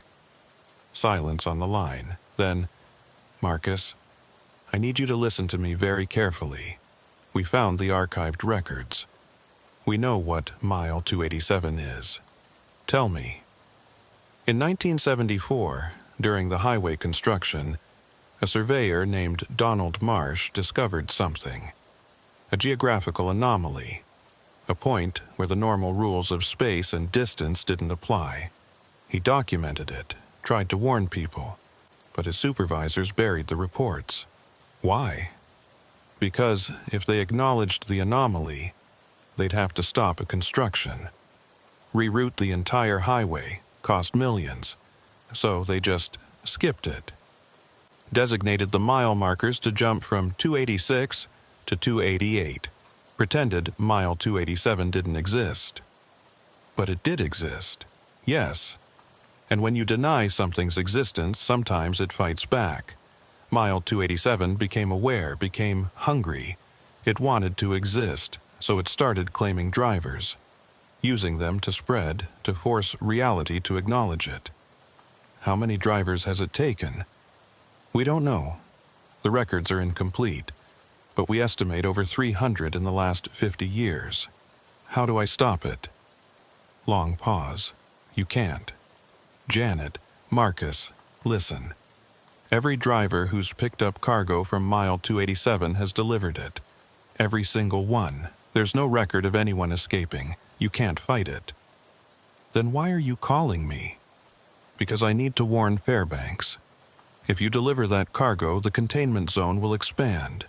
We estimate it'll claim another 40 miles of highway, include 3 smaller towns, over 2,000 people. Evacuate them. We can't. We don't have authority. Nobody believes this is real. We have documented evidence going back 50 years, and nobody believes it. Then what do I do? You, she stopped. I heard her breathing, trying to decide. You drive off the road, now. While you still can, crash the truck, destroy the cargo. I told you, I can't control, I know. But you still have your feet, you still have your body weight. Throw yourself against the wheel, force it. The cargo controls your hands, but it can't control everything. Not yet. I looked at the wheel, felt my hands locked in place. She was right. I could feel my feet, could shift my weight. If I crash, I'll die. If you deliver, thousands of people will join Mile 287. You'll be saving them. Janet, I have a daughter. I know. I'm sorry. The counting reached 30. I had 30 miles. I looked at the road ahead. Straight, flat, perfect conditions. I looked at the shoulder, steep embankment. If I went off there, the truck would roll. Probably multiple times. The cargo would survive. It always did. But maybe I could bury it. Deep enough that it would take years to dig out. Buy some time. I took a deep breath, threw my weight against the wheel. Nothing happened. My hands held firm. I tried again. Harder. The wheel didn't budge. It's not working. Keep trying. You have to... The call cut off. I looked at my phone. No signal. The counting reached 20. I passed a sign, Fairbanks, 20 miles. I could see the perimeter of trucks clearly now. They were arranged in a perfect circle around the city. Headlights all facing inward, like they were holding something in or keeping something out. As I got closer, I could see the drivers, standing next to their trucks. Hundreds of them, all watching me approach, waiting for me to join them, waiting for the delivery to complete. The counting reached 10. I tried everything, threw my whole body against the wheel, tried to hit the brakes with my hand, tried to shift into neutral. Nothing worked. The cargo had complete control now. 5 miles. I could see inside the perimeter, could see Fairbanks, except it wasn't Fairbanks anymore. The buildings were wrong, twisted, like they existed in multiple places at once. The streets looped back on themselves. Nothing made geometric sense. Mile 287 had already consumed the city. Everyone inside was trapped, living in an impossible geography. Going to work, going home, living their lives, never realizing they were walking in circles. Never escaping. 2 miles. The drivers outside the perimeter were waving, welcoming me. I recognized some of them from the tundra. The woman who'd shown me her glowing arm. The old man who'd been driving for 43 years. They all looked the same. Tired, defeated, but still moving. Still delivering. 1 mile. The box opened completely. Blue light flooded the cab. I could see the highway inside. Could see all the trucks driving on it. Could see my future. An eternal delivery route. No stops, no rest, no end, just driving. Forever. The counting reached 0. I crossed into the perimeter. The other drivers closed in behind me, sealing the gap, making the circle complete. My truck stopped. Engine still running, but stopped. My hands released the wheel. I could move again. I grabbed the door handle, pulled, locked, from the outside. All the doors were locked. I was trapped inside the cab. The blue light from the box intensified. I could feel it pulling me, drawing me toward it. I pressed myself against the driver's side door, as far from the box as I could get. Marcus Webb. The cargo spoke my name, not in words, in knowledge. It knew everything about me, my history, my family, my fears, my daughter. "No," I said, "don't. She will make an excellent driver. In 10 years, when she's old enough, we will call her. She will come, like you came. Stay away from her, unless you deliver the cargo, complete the route. Then she will be spared. You're lying. We never lie. We simply exist and expand. Complete the delivery and your daughter will never receive the call." I looked at the box, at the highway inside it. I looked at the perimeter of trucks, at the trapped city beyond. I looked at my hands. They were starting to glow. Faint blue light under the skin. The transformation was beginning. Complete the delivery. I reached for the box. My hand stopped an inch away, because I realized something. I'd already delivered it. I was inside the perimeter, inside Mile 287's territory. I'd brought the cargo exactly where it needed to go. The delivery was complete, but the cargo was still here, still in the box, still waiting. Because the delivery wasn't about location, it was about acceptance. As long as I didn't accept it, didn't open the box fully, didn't embrace what was inside, the delivery remained incomplete. I pulled my hand back. "No," I said. "You must complete the delivery." "I already did. I brought the cargo where it needed to go. That's all you asked for. You must open the box. You must join the highway." "That wasn't part of the deal. You said deliver the cargo. I delivered it, here, to Fairbanks, to Mile 287. I'm done." The blue light flickered, uncertain. "You cannot refuse." "I just did." The light intensified, burning. I could smell my hair singeing, could feel my skin blistering, but I didn't reach for the box. "You will die here, in this truck, without ever leaving." "Fine. You will starve, freeze, waste away, but you will never die. Mile 287 will keep you alive, forever trapped, until you complete the delivery. Then I'll be trapped forever."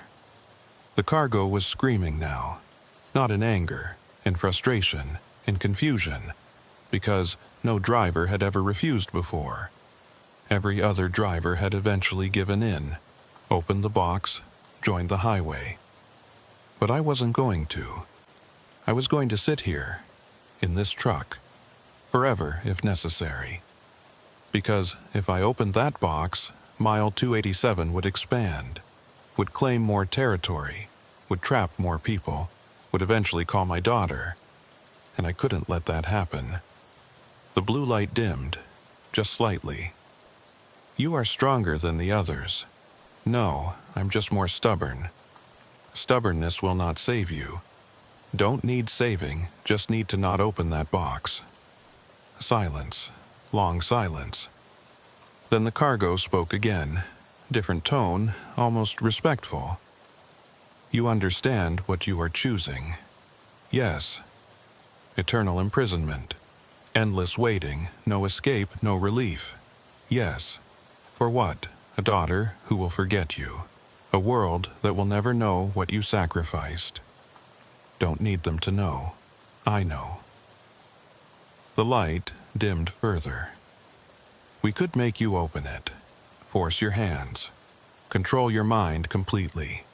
But you haven't, which means you can't. Not anymore. I'm inside the perimeter, inside your territory. The rules are different here. More silence. Then, impossibly, the cargo laughed. A sound like grinding metal, like ice cracking, like the earth splitting. You are correct. Inside mile 287, the cargo cannot force the final acceptance. It can only wait. We did not account for a driver who would refuse even when trapped. Guess you learn something new every day, or every 50 years. The box closed, not slammed shut. Gently, almost carefully, the blue light went out completely. You have won this round, Marcus Webb, but the game is not over. You will sit in this truck, inside the perimeter, and you will wait. And eventually, years, decades, centuries from now, you will grow desperate enough to open the box. They always do. We'll see. Yes, we will see. The presence withdrew, not gone, just distant, waiting. I sat back in the driver's seat, looked out the window. The other drivers were still there, still watching, but they looked different, confused, uncertain, because I'd done something they hadn't. I'd said no, and I was still here, still me, still free, in a way. I don't know how long I've been sitting here. Time doesn't work right inside the perimeter. My watch stopped. My phone died. The sun doesn't rise or set, just a constant twilight. But I'm still here, still waiting, still refusing to open that box. The other drivers come by sometimes, tap on my window, ask how I'm doing it, how I'm resisting. I tell them the truth. I'm not resisting, I'm just choosing. Every second, I choose not to open the box. Every minute, I choose to stay trapped. Every hour, I choose my daughter's freedom over mine. It's not heroic. It's not brave. It's just a choice. One I make over and over, forever. The cargo speaks to me sometimes, asks if I'm ready, asks if I want to join the highway, promises it will be easier than this, easier than endless waiting. I always say no, and I'll keep saying no, for as long as it takes, or forever, whichever comes first. If you're reading this, it means someone found my notes, found my truck sitting inside the perimeter with a driver who won't get out, won't move, won't open the box. Don't try to help me, don't try to remove me. Just warn people. Warn every driver in Alaska. If you get a call from mile 287, don't go. If dispatch sends you coordinates that don't exist, refuse. If you see a box that says "do not open," believe it. Because once you pick up that cargo, you only have two choices. Deliver it and lose yourself forever. Or refuse and stay trapped forever. I chose the second option. And I'd choose it again, every time. My daughter turned 18 last year. I know because I can feel it. Time might not work here, but some things transcend time. She never got the call. Mile 287 never reached out to her.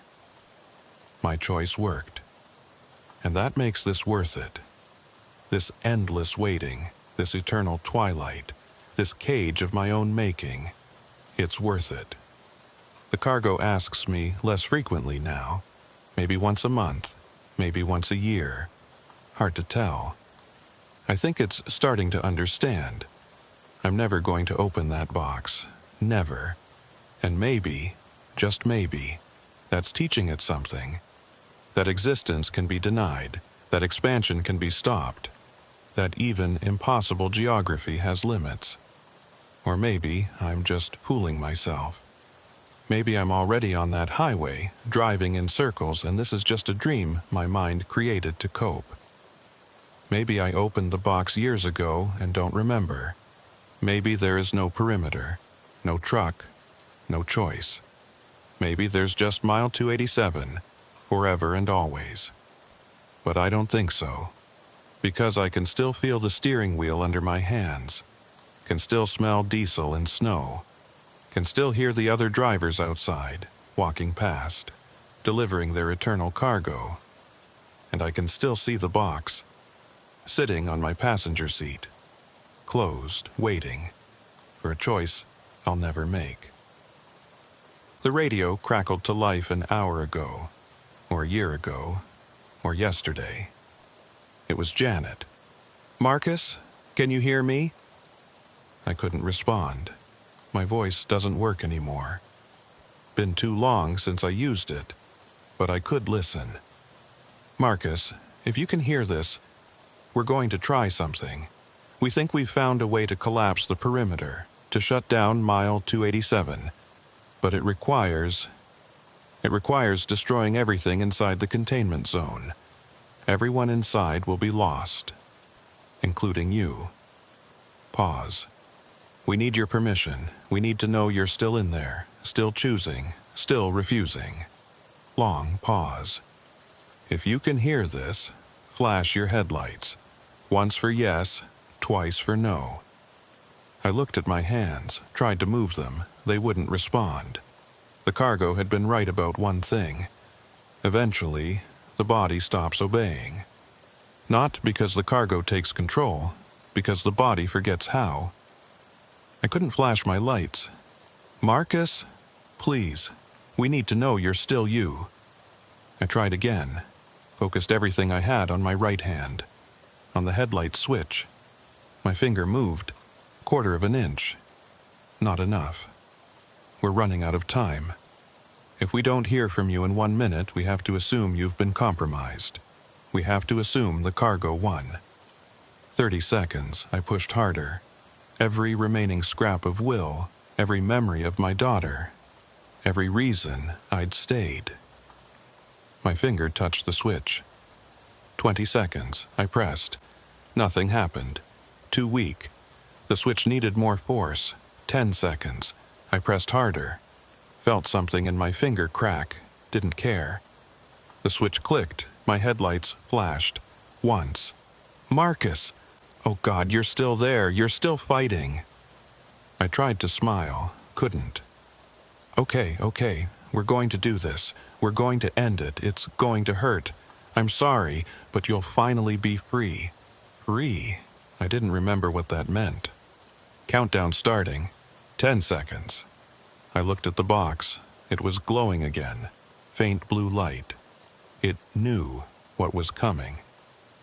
5 seconds. The cargo spoke one last time. "You won, Marcus Webb. You actually won." 4 seconds. "No one has ever beaten us before." 3 seconds. "We will remember you. When we spread to new places, when we claim new roads, when we call new drivers." 2 seconds. "We will remember the one who said no." 1 second. "Thank you for the lesson." The blue light went out. The box closed. And everything ended. I'm writing this from a hospital in Anchorage. Or I think it's a hospital, hard to tell. Everything's fuzzy. They tell me I was found in my truck on the Dalton Highway near mile marker 200. Unconscious, hypothermic, barely alive. They tell me I'd been there for 3 days. Only 3 days, but I remember years, decades, centuries of waiting. The doctors say it was a psychotic break, brought on by isolation and exhaustion. They say I drove off the road during a whiteout, got disoriented, and my mind invented the rest. They say mile 287 doesn't exist. They say there was no box. They say I'm lucky to be alive. Maybe they're right. Maybe it was all a hallucination. Maybe I imagined the whole thing. But when I close my eyes, I can still see it. The highway inside the box. The trucks driving forever. The blue light. And sometimes, late at night, I hear it, the counting. 287, 286, 285. Getting quieter, but never stopping. And I know, I absolutely know, that somewhere out there, on a road that doesn't exist, at a mile marker that was never designated, there's a dispatch station with lights on and computers running and a box, waiting for the next driver, waiting for the next call, waiting for the next person who'll make the wrong choice, or the right one, depending on how you look at it. My daughter came to visit yesterday. She's 23 now, working as a logistics coordinator. She asked if I wanted to come back to work, said they need experienced drivers, said there's a route opening up. Prudhoe Bay to Fairbanks. Good pay. Easy run. I told her no. I told her I'm done driving. She asked why. I couldn't tell her the truth, that I'd already driven enough, that I'd delivered my last cargo, that some routes, once you drive them, change you forever. So I just said I was tired. She understood. Before she left, she mentioned something that made my blood run cold. "Oh, by the way," she said, "I got a weird call last week from a dispatch center I've never heard of. They wanted me to pick up cargo from some mile marker. 287, I think. Isn't that weird? That mile marker doesn't even exist." I looked at her. "What did you tell them?" I hung up, obviously. "I'm not driving to a place that doesn't exist." She laughed, though the pay they offered was insane. Triple rate. Made me almost consider it. "Don't," I said. "Don't ever consider it." "Why? You know something about it." "Just trust me. If they call again, hang up. Don't go, no matter what they offer." She looked at me strangely. "Okay, Dad, whatever you say." She hasn't mentioned it since, but I watch her phone every time we talk, waiting for it to ring, waiting for that call, knowing that if it comes, I can't stop her. All I can do is hope she makes the right choice, the same choice I made, to refuse, to say no, to understand that some cargo should never be delivered, and some roads should never be driven, even if they call your name, even if they promise answers, even if they exist in the space between 1 mile and the next, especially then.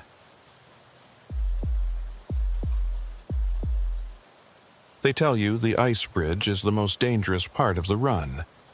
They tell you to cross it quick, no stopping, no looking down through the ice at the water below. They tell you a lot of things before your first winter crossing. What they don't tell you is that some people never finish crossing. Not because they fall through, not because the ice gives way. They just never reach the other side. My name is Robert Chen, no relation to anyone famous, just a third-generation trucker from Seattle who thought Alaska would be an adventure. I was 34 years old when this happened. Now I'm 39, and I still cross that bridge every time I close my eyes. This was March 2020, right when the world was shutting down for the pandemic. Most people were worried about getting sick. I was worried about making rent. Trucking doesn't stop for pandemics. Supplies still need moving. Remote communities still need food, medicine, equipment. So when the company offered triple rate for a run from Fairbanks to a research station on the North Slope, I took it. The catch was simple. I had to cross the Koyukuk River ice bridge at night. During the day, the sun, even the weak March sun, softens the ice too much, too dangerous. But at night, when it's 40 below, the ice is like concrete. That's what they told me anyway. The load was light. Scientific equipment, mostly. Electronics that needed careful handling. The kind of cargo that doesn't weigh much but costs more than my truck if I break it. I left Fairbanks at 6 p.m. sharp. The sun had set an hour earlier. Full dark by the time I hit the highway. March in Alaska gives you maybe 8 hours of daylight if you're lucky. The rest is darkness and twilight and the kind of cold that makes your teeth ache. The route was straightforward. Dalton Highway north, about 200 miles. Then a turnoff onto a winter road that would take me the last 60 miles to the research station. The ice bridge was at mile 43 of the winter road. Unavoidable. The only way across the Koyukuk for 100 miles in either direction.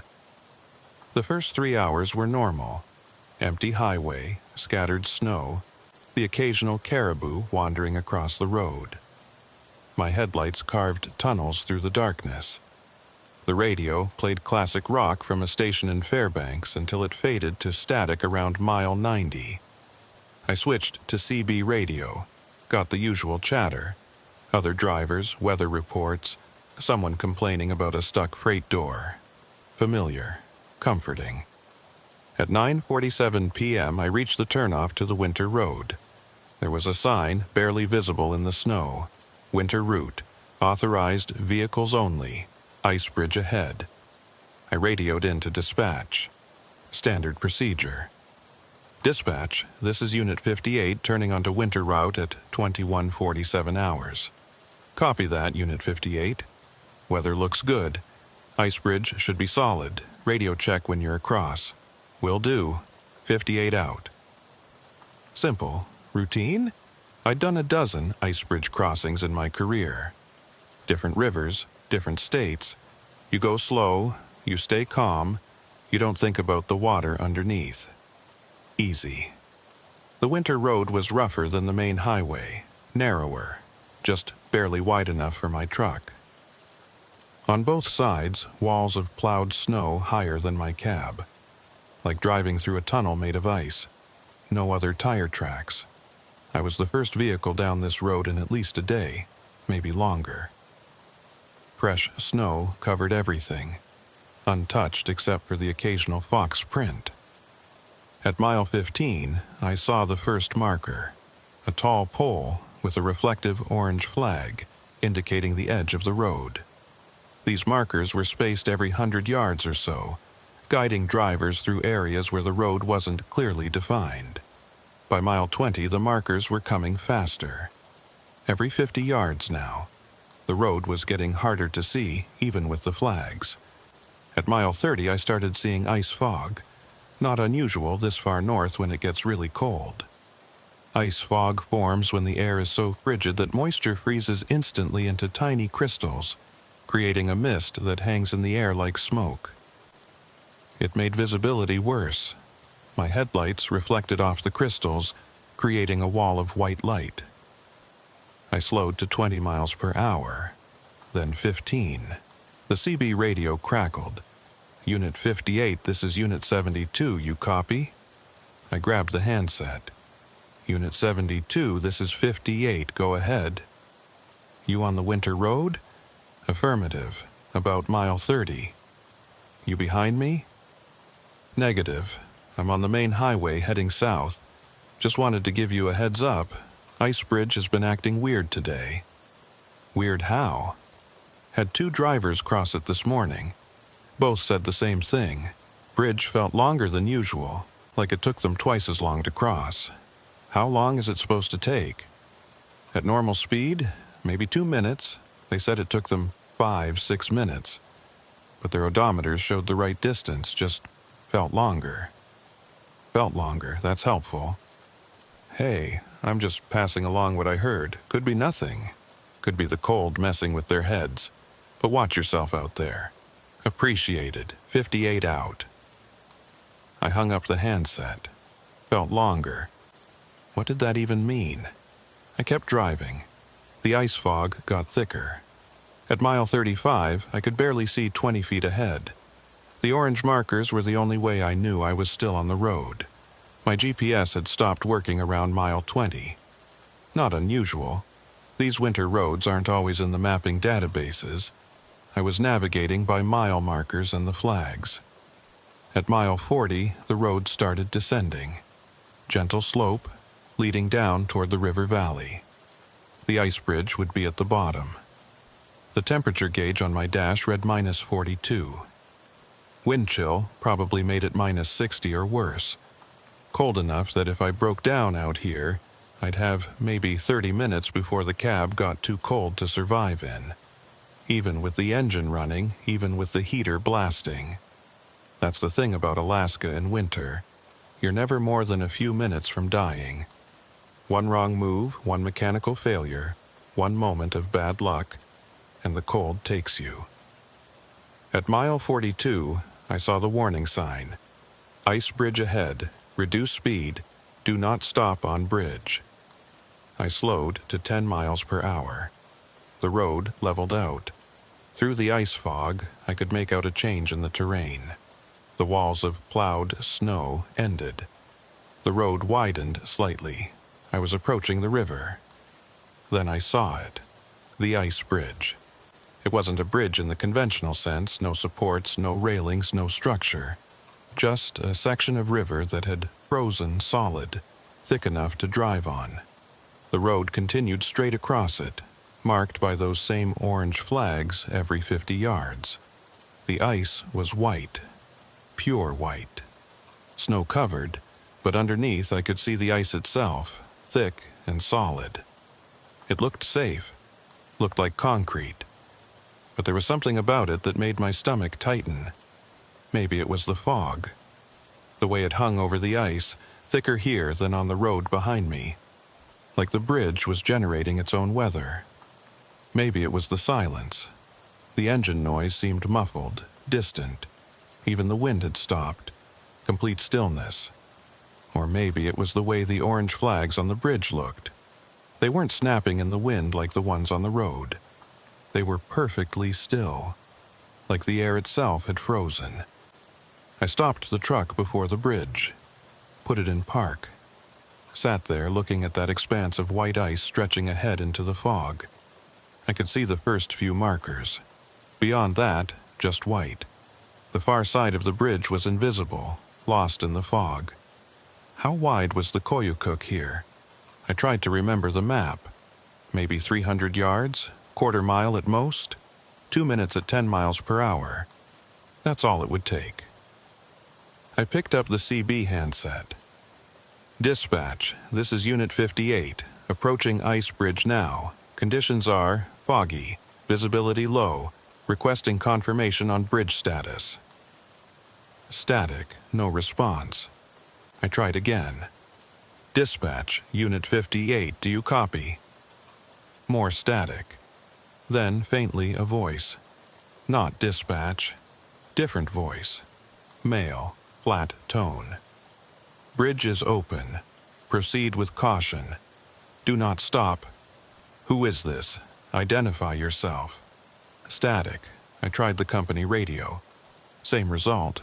Static and that faint voice speaking in fragments. Proceed. Do not stop. Keep moving. I switched off the radio, sat in silence. The bridge waited.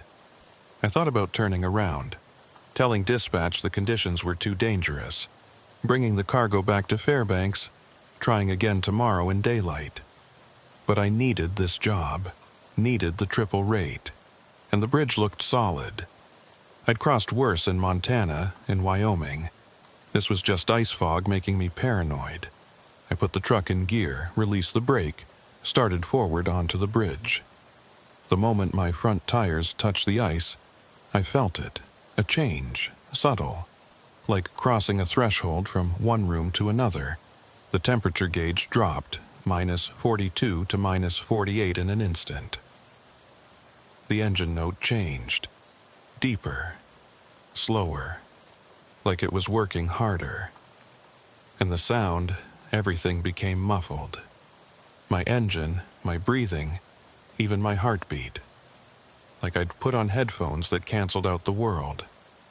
I kept going, 10 miles per hour, steady, eyes on the road, following the orange markers. The first marker passed on my left, 50 yards gone. The second marker, another 50 yards. I counted them, something to focus on, something to measure progress. Third marker, fourth, fifth. By the sixth marker, I should have been halfway across. 300 yards. 90 seconds at this speed.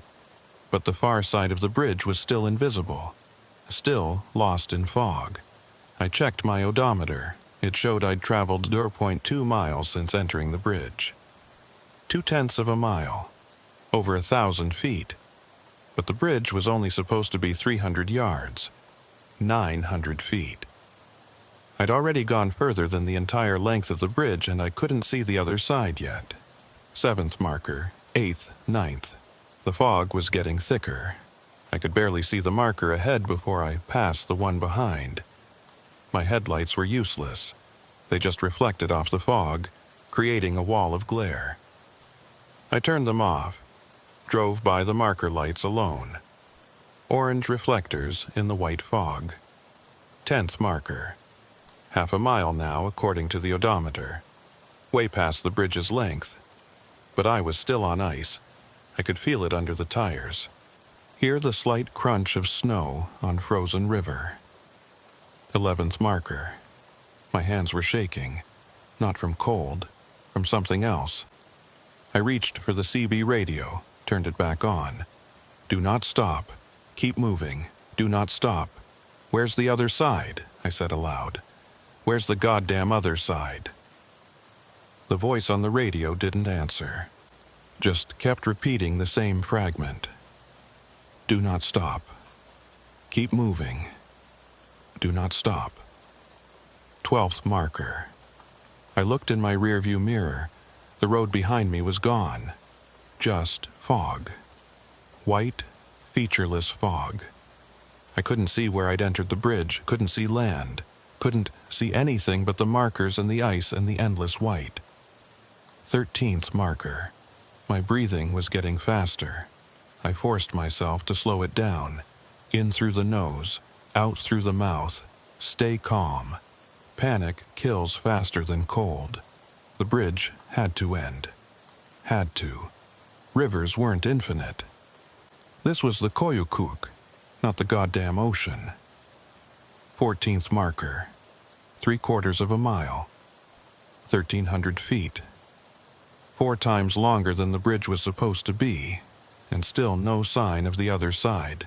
I stopped the truck. I know the sign said don't stop. I know every instinct said keep moving. But I had to stop, had to think. The moment I put it in park, I heard it. From underneath the ice, something moving, not water. Water doesn't move like that. Water flows, ripples, crashes. This was deliberate, patterned, like footsteps, like something walking under the ice. I looked down through my driver's side window, at the ice passing beneath the truck. It was clear here, not frosted. I could see through it. And underneath, maybe 6 feet down, I saw the water. It wasn't frozen, it was liquid, moving, flowing south to north, against the current. Rivers don't flow both directions, but I could see it. See the water moving north, when it should have been flowing south toward the ocean. And in that water, shapes, dark shapes, moving with the current, or against it. Hard to tell. They looked almost human, almost, but the proportions were wrong. The movements were wrong, like someone had described a person to an artist who'd never seen one, and the artist had done their best. One of the shapes stopped, directly under my truck. It looked up. I couldn't see its face. The ice distorted everything, but I could feel it looking. Feel its attention lock onto me. Then it moved, fast. Faster than anything should move in water. Coming toward the surface, I put the truck in gear and floored it. The tires spun on the ice for a second, then caught. The truck lurched forward. In my mirror, I saw the ice crack. Just a little. A spiderweb of fractures spreading from where I'd been stopped. Something dark pressed against the underside of the ice, pushing, testing. The ice held. I kept driving, faster now. 15 miles per hour, 20, 15th marker, 16th, 17th. A mile now, almost 2,000 feet, 6 times longer than it should be. My fuel gauge was dropping.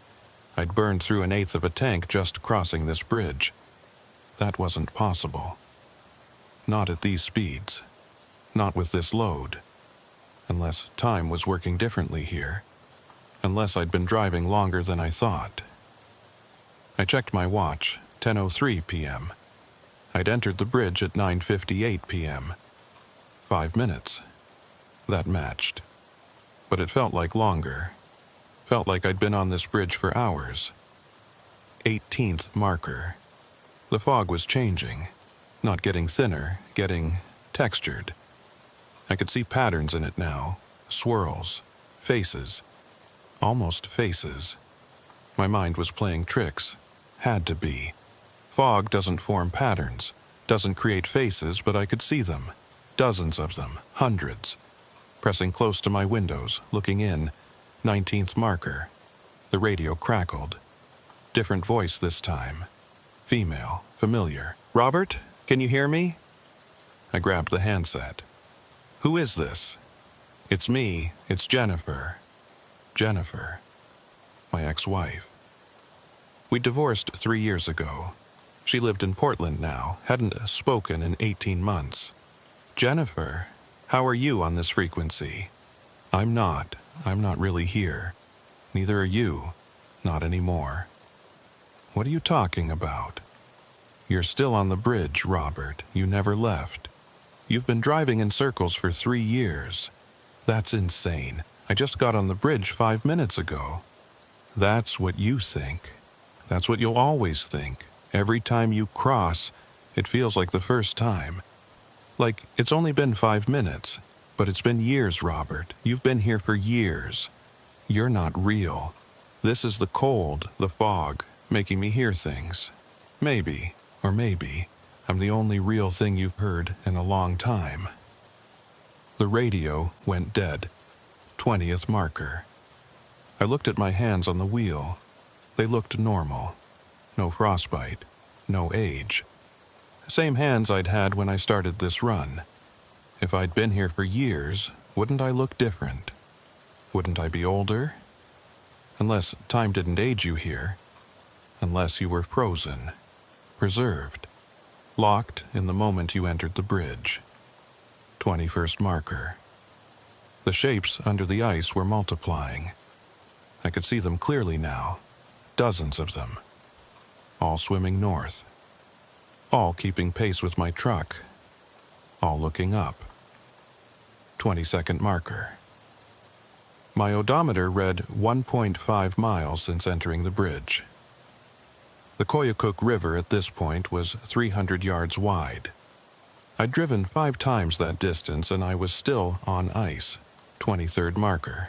Then I saw it. Ahead in the fog, a darker shape, solid, land. The other side. Relief flooded through me so intensely I almost cried. I pressed the accelerator, 25 miles per hour. 30, the land got closer. I could make out details. The walls of plowed snow. The road continuing north. Solid ground. 50 yards. 25, 10. My front tires left the ice, hit packed snow. Solid, blessed ground. I'd made it. I stopped the truck, put it in park, sat there breathing. Hands shaking on the wheel. Behind me, the ice bridge stretched into the fog. I couldn't see the other side, couldn't see where I'd started, but I'd made it across. I grabbed the CB radio. "Dispatch, this is Unit 58. I'm across the bridge. Conditions were difficult, but I'm on solid ground now." Static, then, "Unit 58, please repeat. Did you say you're crossing the bridge?" "Negative. I said I've crossed it. I'm on the north side now." Long pause. "Unit 58, our GPS shows you're still approaching the bridge. You haven't reached it yet." I looked at my GPS screen. It was working again, showing my position on the bridge, right in the middle of the ice. "That's not right. I'm on the north side. I can see the road ahead." "Unit 58, are you experiencing equipment malfunction? Visual confirmation." I looked ahead. The road stretched north, clear as anything. I looked behind. The bridge disappeared into fog. I looked down at my odometer. It showed I'd traveled 1.7 miles since entering the bridge. I looked at the marker beside my truck. It was orange, reflective, same as all the others, but it had a number on it. I hadn't noticed before, but all the markers had numbers. This one said 24, 24. If the markers were every 50 yards, that meant I'd traveled 1,200 yards, almost 3/4 of a mile. But I'd crossed the bridge. I'd reached land. Hadn't I? I opened my door, put my foot down. Ice. Not ground, not packed snow. Ice. I was still on the bridge. The land I'd seen, the road continuing north. It was fog. Just fog forming shapes that looked like land. I pulled my foot back in, closed the door.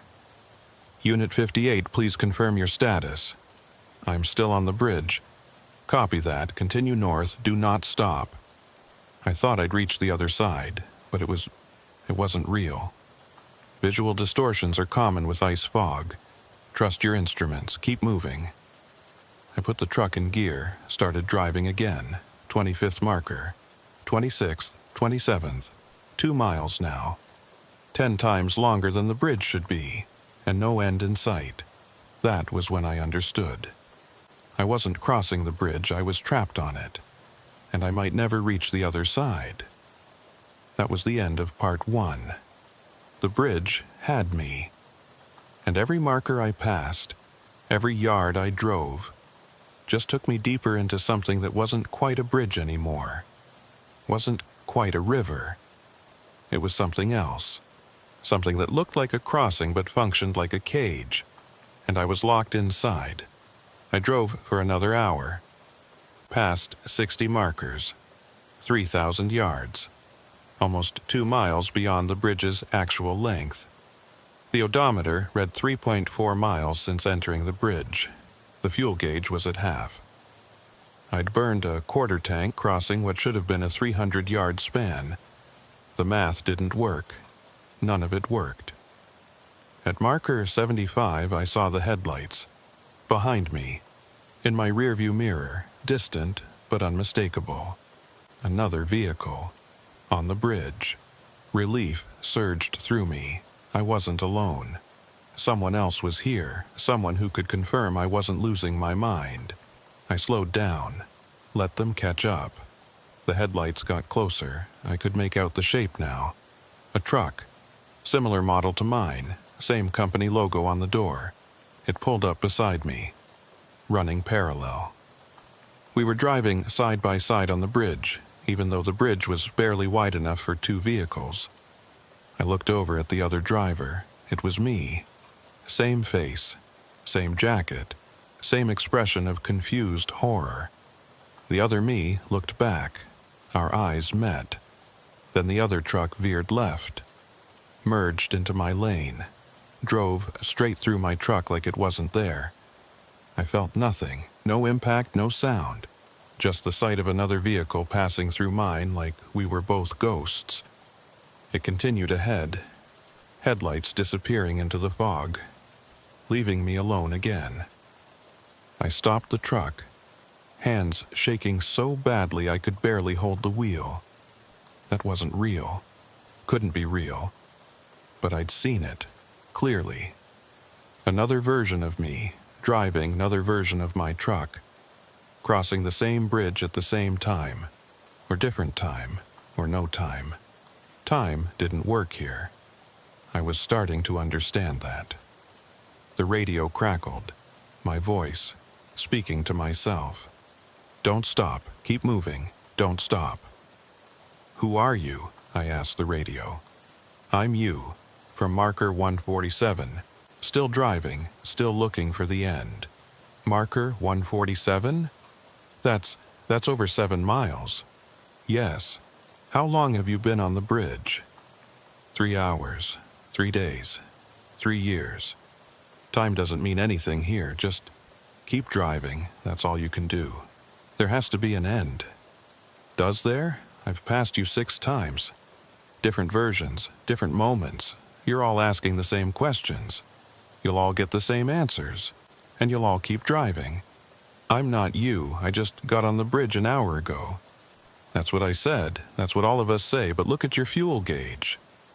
I looked, half full. Wait, hadn't it been half full 10 minutes ago? I checked the trip odometer. 3.4 miles, same as before. Same as 10 minutes ago. I'd been driving, but the odometer hadn't moved. See? My voice on the radio said. You're not moving forward. You're moving in place. The bridge keeps you driving, keeps you thinking you're making progress, but you're just here, always here. There has to be a way off. If you find it, let me know. I'll be at marker 147, or marker 23, or marker 891. Depends on when you catch me. The radio went silent. I sat there trying to process, trying to think. If I wasn't moving forward, then the markers were meaningless. They were just decorations, waypoints in an infinite loop. But I'd seen them pass, counted them. 75 so far. Unless I'd been seeing the same markers repeatedly. Unless the bridge was recycling them, showing me marker 25, then making me forget, then showing it to me again as marker 26. How would I know the difference? I looked at the marker beside me. Number 75. I took out my phone, took a picture of it.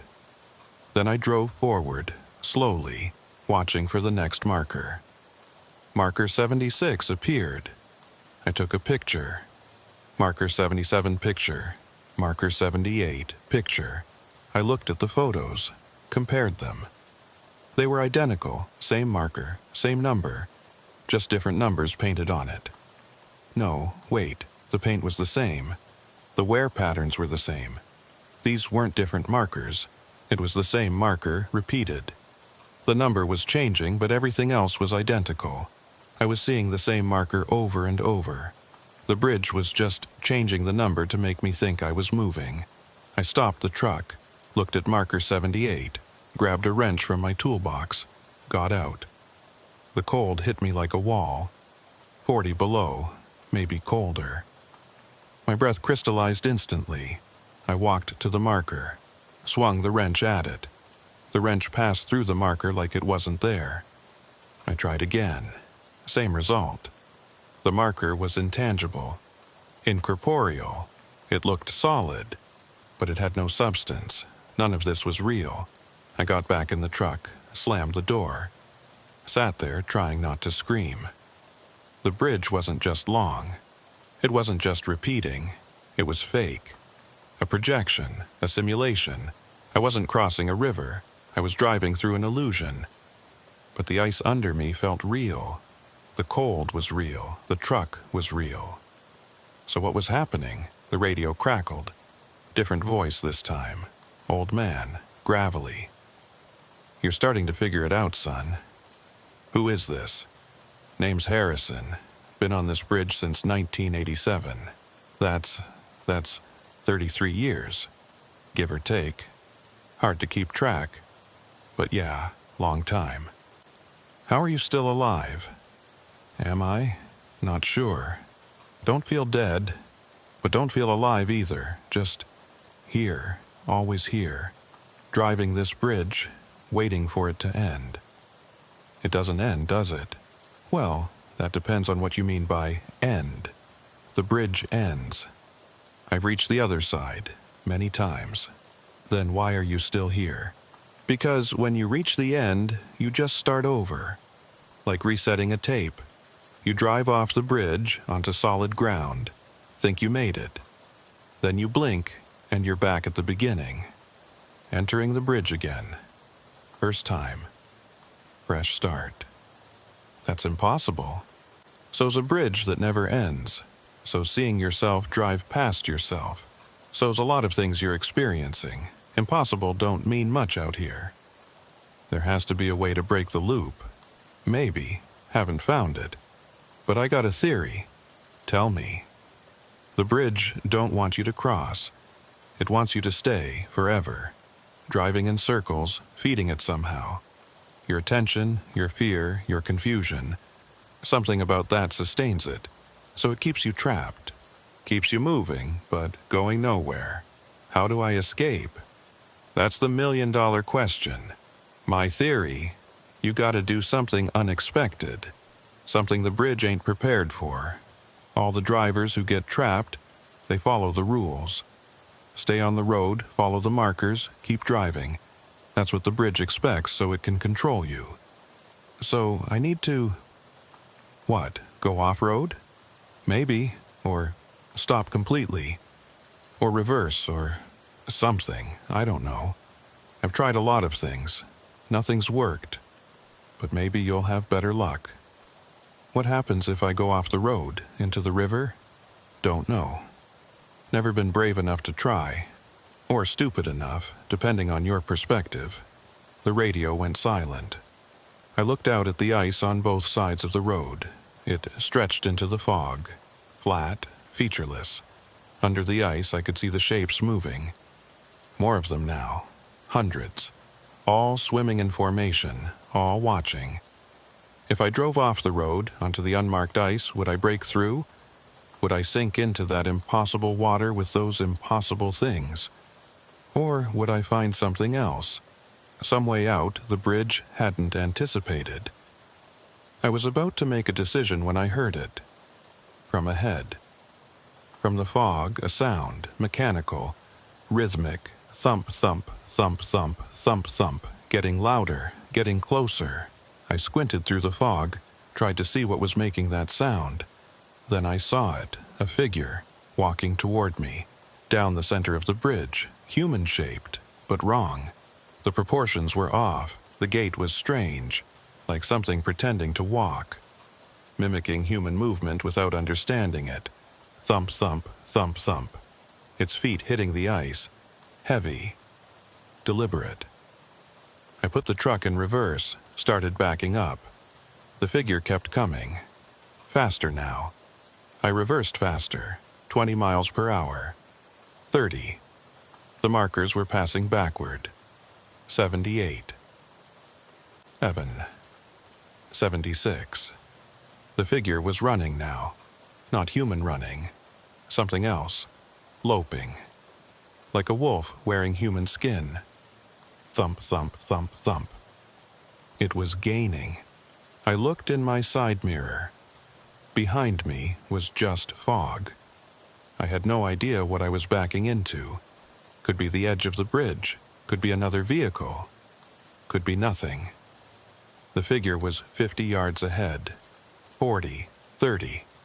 I could see details now. It was wearing clothes. Trucker's jacket. Same company as mine. On the jacket, a name tag.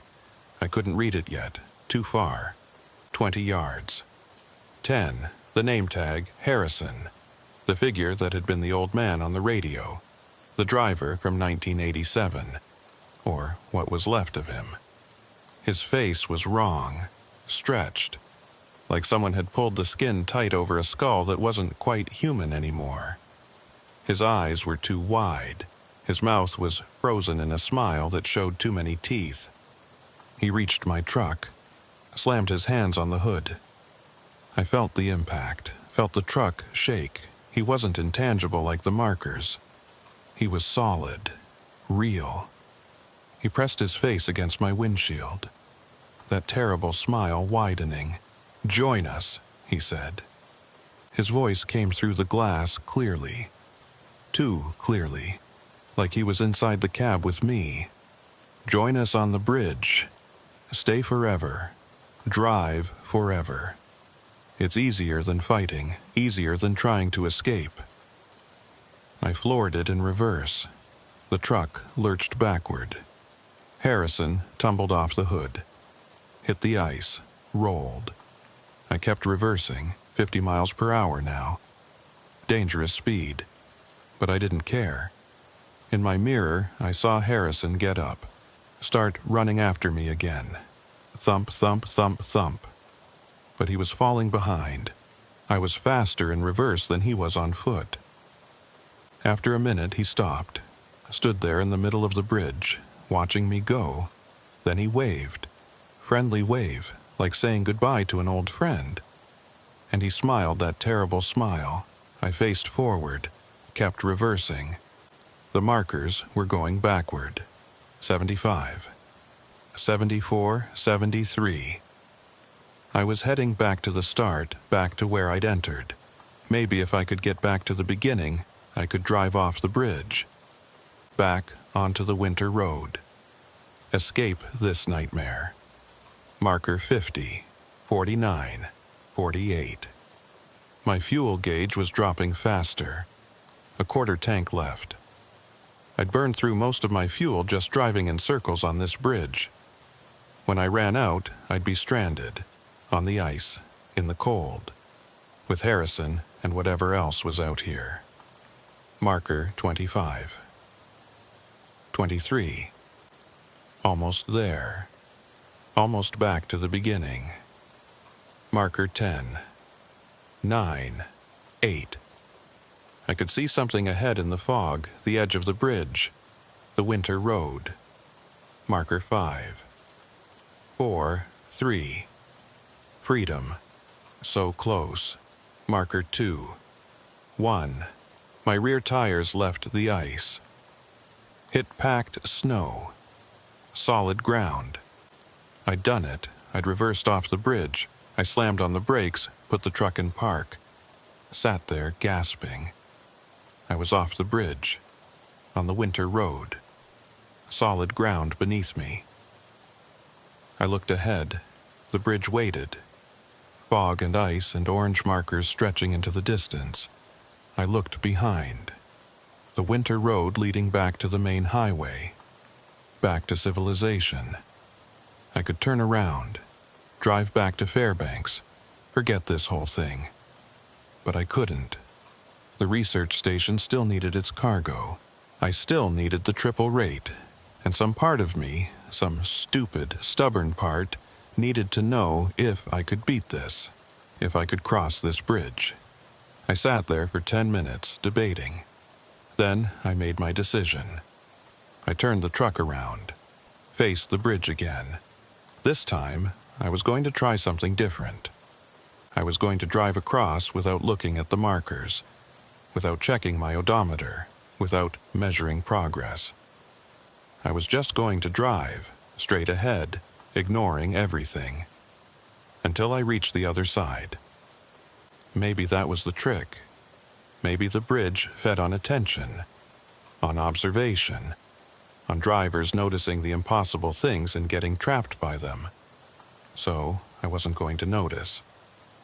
I was going to drive blind. I put my hands on the wheel, took a deep breath, and drove onto the bridge again.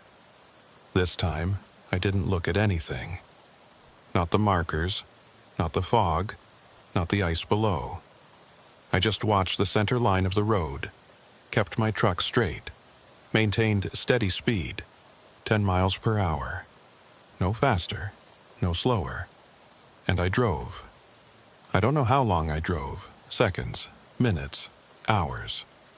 I wasn't counting, I wasn't thinking, wasn't analyzing, wasn't questioning, just driving. The world outside my windshield became white noise, meaningless, irrelevant.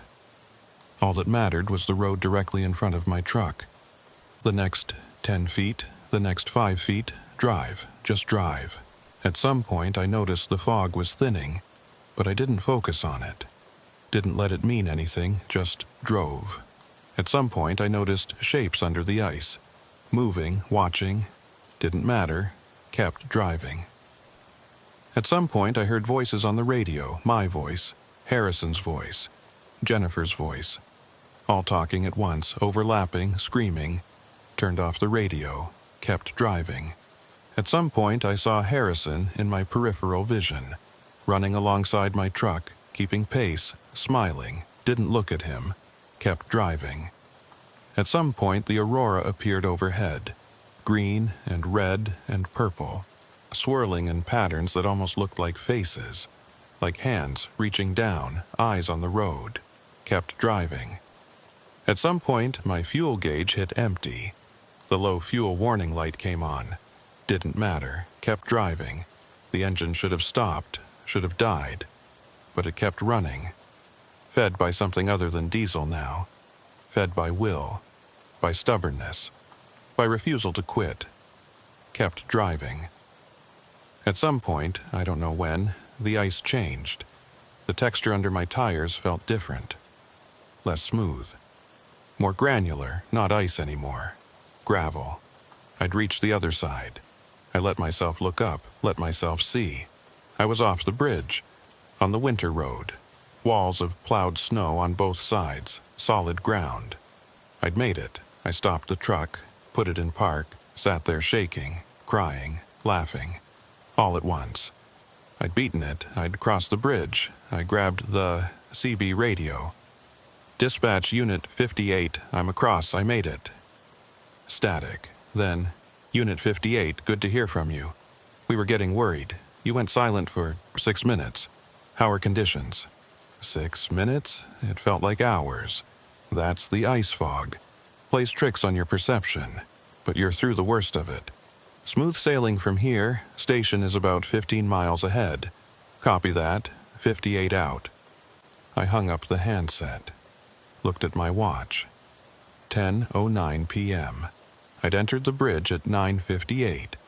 11 minutes. Just 11 minutes. Not hours. Not days. 11 minutes. But it had felt like forever. I looked in my rearview mirror. The bridge was there, visible now. Fog was clearing. I could see from one side to the other. 300 yards. Just like it was supposed to be. Normal. Real. Just a frozen river with a road across it. Nothing impossible. Nothing wrong. I'd imagined everything. The endless markers, the repeating loops, Harrison, the shapes in the water. All just ice fog and exhaustion in my mind playing tricks. That's what I told myself. That's what I wanted to believe. But when I looked at my fuel gauge, it read empty. I'd started with a full tank. I should have had 3/4 left, but it was empty. And on my passenger seat there was something that hadn't been there before. A jacket, trucker's jacket, same company as mine, with a name tag, Harrison. That was the end of part 2. I'd crossed the bridge, but something had followed me across. Something that shouldn't exist. And as I drove toward the research station, I could feel it in the cab with me, watching, waiting, smiling that terrible smile. I threw the jacket out the window, didn't even stop the truck, just grabbed it and hurled it out into the snow, watched in my mirror as it hit the ground, lay there in a crumpled heap. Then it moved, stood up, smoothed itself out, and waved at me as I drove away. I floored it. The engine coughed, running on fumes now, literally empty, but kept going. Something other than fuel was powering this truck. The research station was supposed to be 15 miles ahead.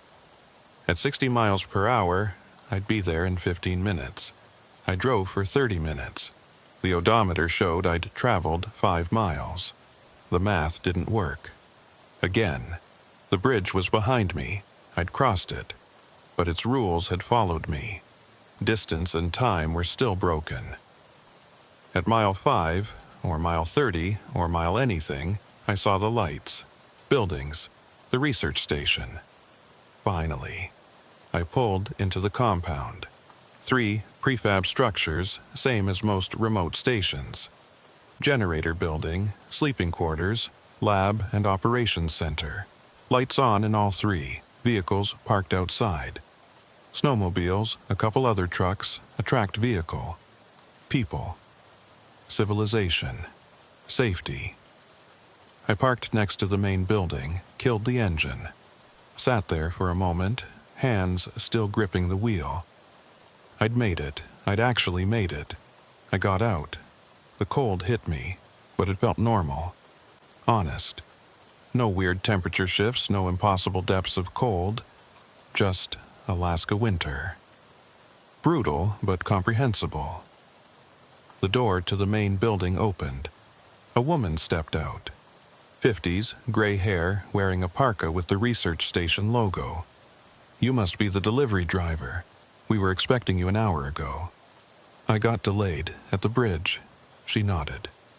"Ice fog? Yeah, something like that. Well, you're here now.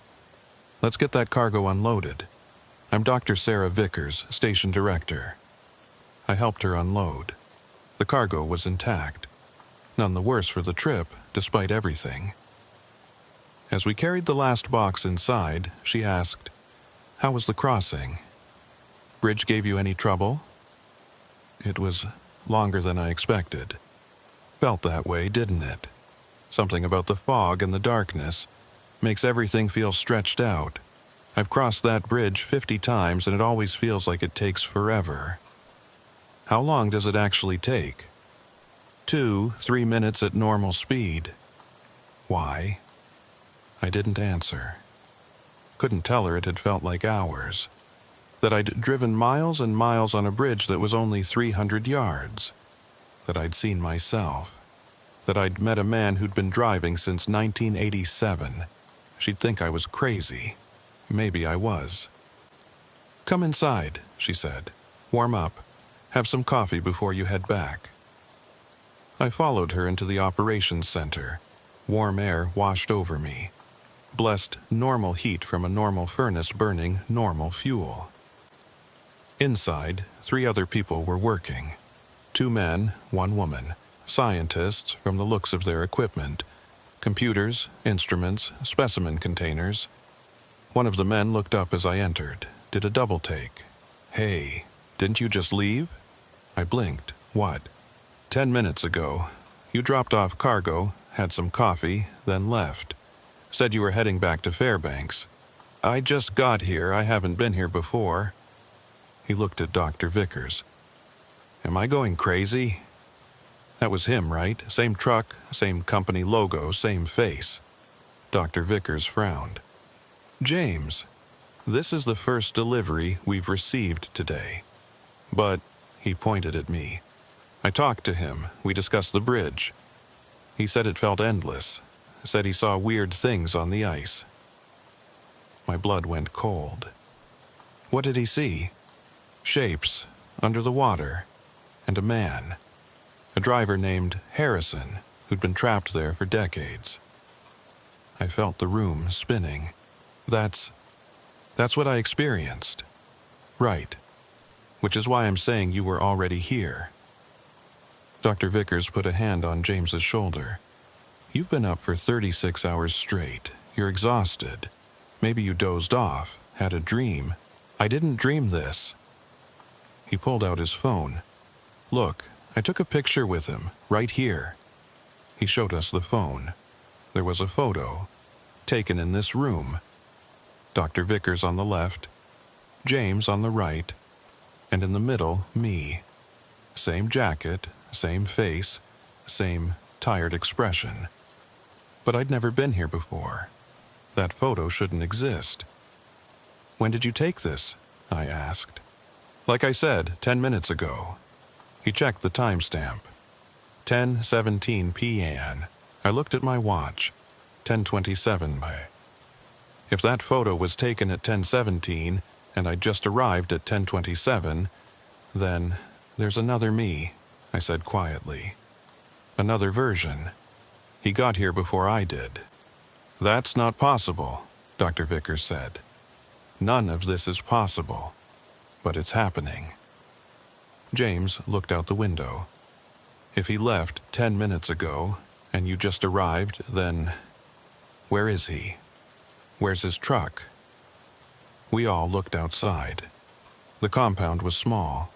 We could see the whole thing from here. There were 2 trucks parked outside. Mine, which I'd just arrived in, and another identical. Same model, same company, same unit number. Both Unit 58. "Jesus Christ," James whispered. I walked to the window, looked at the other truck.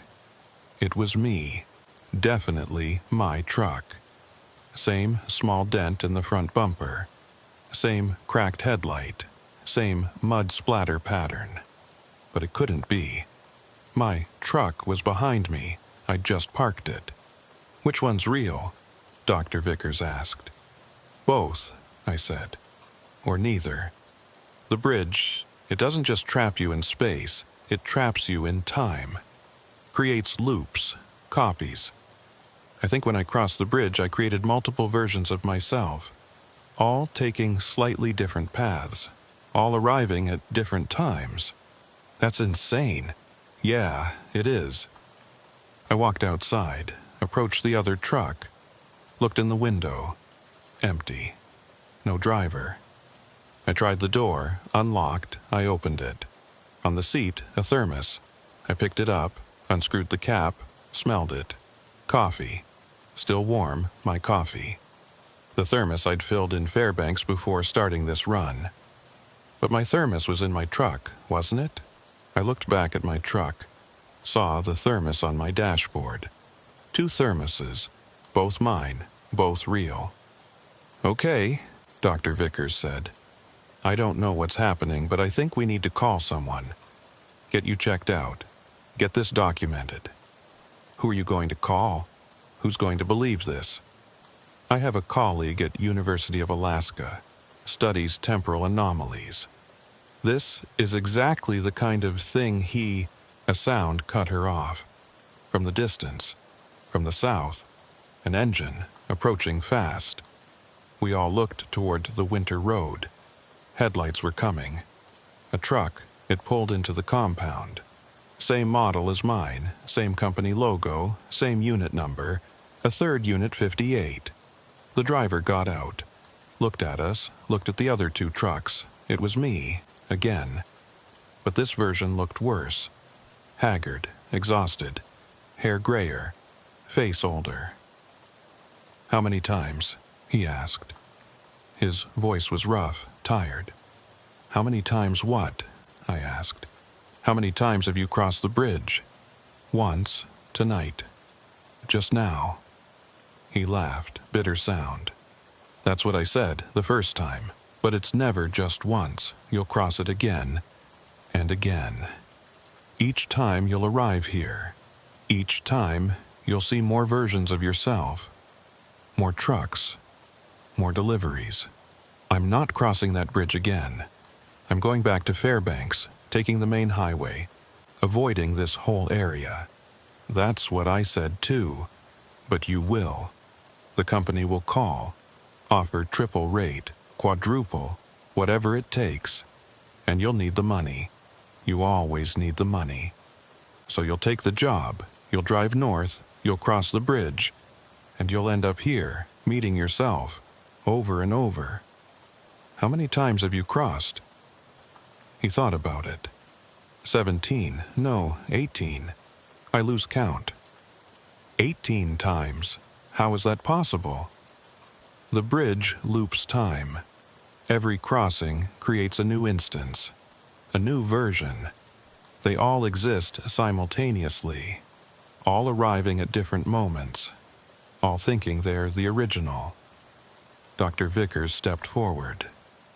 How do we stop this? The older me looked at her. You can't. Once you cross the bridge once, you're caught. The loop continues forever.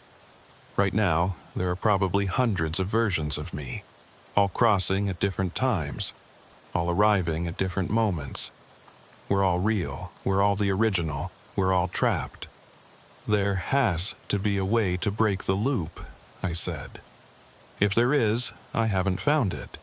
And I've tried everything. Driving different speeds, taking different routes, refusing to deliver the cargo. Nothing works. The bridge won't let go. A 4th set of headlights appeared. Another truck approaching. Here comes another, the older me said. It never stops. We keep multiplying, keep arriving. Eventually, there'll be so many of us that there won't be room. The compound will be overflowing with Unit 58s, all trying to deliver the same cargo, all trying to understand what happened. What happens then? I don't know. I haven't gotten that far yet. The 4th truck arrived. The driver got out. Younger than me, I recognized him. It was me from 5 years ago. Before the divorce, before Alaska. He looked around at all of us, at all the trucks. "What the hell is this?" "Welcome to the loop," the older me said. By midnight, there were 7 trucks, 7 versions of me, all from different times, all having crossed the bridge at different moments. We stood in a circle in the compound looking at each other. Some were older, some younger. Some looked beaten down by the experience. Some still had fight in them. Dr. Vickers and her team had retreated inside. They were on the phone with someone, trying to get help, trying to understand. "So what do we do?" one of me asked. The youngest version, the one from 5 years ago. "We wait," the oldest said. He looked 70, maybe older. "Wait for more of us to arrive. Wait for someone to figure out how to stop this. Wait for the end." "What end?" "I don't know. But there has to be an end. Everything ends eventually." "Not the bridge," I said. "The bridge is infinite, Harrison told me. He's been there since 1987, still driving, still trapped." "Harrison?" The oldest me looked up. "I met him too, at marker 147. He was wearing a trucker's jacket, had that smile." "I saw him at marker 75, another me said. "I saw him at marker 250, a third said. We all started comparing. All of us had seen Harrison, but at different markers, different times, different versions of him, or maybe the same Harrison existing at multiple points simultaneously just like us. "The bridge is learning," the oldest me said. "Every time we cross, it understands us better, knows how to trap us more efficiently. The first crossing is confusing but escapable. By the 18th crossing, it's got you completely, knows every trick you'll try, counters them before you even think of them. So we're doomed. Maybe, or maybe we can use that against it. If the bridge is learning from us, then we're teaching it. Every crossing, every attempt to escape, we're showing it our patterns. But we're also learning its patterns. To what end? To beat it, collectively. We can't do it individually, the bridge is too strong. But all of us together, all the versions, maybe we have a chance. A chance to do what?" He smiled, grim smile. "To close the bridge, permanently, so no one else gets trapped." "How?" "I have an idea, but it requires all of us, every version, working in perfect synchronization." An 8th truck arrived, then a 9th. By 2 o'clock a.m., there were 15 trucks, 15 versions of me. We gathered around the oldest. He explained his plan. "The bridge exists across time. That's how it traps people. It creates temporal loops, folding time back on itself. Every crossing reinforces the loop, makes it stronger. So how do we break it? We do the opposite. Instead of crossing at different times, we cross at the same time, all of us, simultaneously. We force the bridge to handle 15 instances at once. Overload it, break the loop." "That's insane. You have a better idea?" Nobody did. "There's a problem," I said. "Some of us are already here, already crossed. We can't go back and cross again." "Yes, we can. The bridge loops time, remember? If we drive back to it, we'll find ourselves entering it for the first time. We'll be at the beginning again. All of us. And if we all cross simultaneously, then either the bridge breaks, or we all get trapped together. Forever. In the same moment." Silence we all considered. "I'm in," the youngest me said. "I've got nothing to lose." "I'm in," said another. One by one, we all agreed. 15 versions, one plan. We got in our trucks, all identical, all Unit 58. And we drove south, back toward the bridge. Dr. Vickers came out as we were leaving. "What are you doing?" "Ending this," I called back. "One way or another." "Wait," We got through to our colleague. He says there's another way, says if you can... I didn't hear the rest. We were already moving. 15 trucks in convoy, all heading to the same destination. The ice bridge waited. As we approached, we spread out, formed a line. All 15 trucks side by side. We'd have to squeeze. The bridge wasn't wide enough for 15 vehicles, but we'd make it work. We reached the entrance to the bridge, stopped, all in a row. The oldest of me was in the center. He radioed to all of us. On my mark. We cross together. No matter what happens, no stopping, no turning back. Agreed? Agreed, we all said. 3, 2, 1 mark. We drove onto the bridge, all 15 trucks, all at once. The moment we touched the ice, everything changed. The fog exploded outward. The aurora flared overhead. The ice cracked in 1,000 places, and the bridge screamed. Not a sound, a feeling, pure rage, pure anguish. The bridge was alive, and we were hurting it. We kept driving, side by side, wheels barely inches apart. The shapes under the ice swarmed, hundreds of them, thousands, all pressing against the underside. The ice bowed under their weight. We kept driving. Harrison appeared, 15 copies of him, one in front of each truck, all running, all smiling. Join us, stay, forever. We drove through them. Their bodies exploded into fog and reformed behind us. We kept driving. The markers were going haywire, flashing different numbers. 1, 287, 54, 892, 0, 1, 287. We kept driving. My fuel gauge was at empty. All our gauges were empty. But the trucks kept running.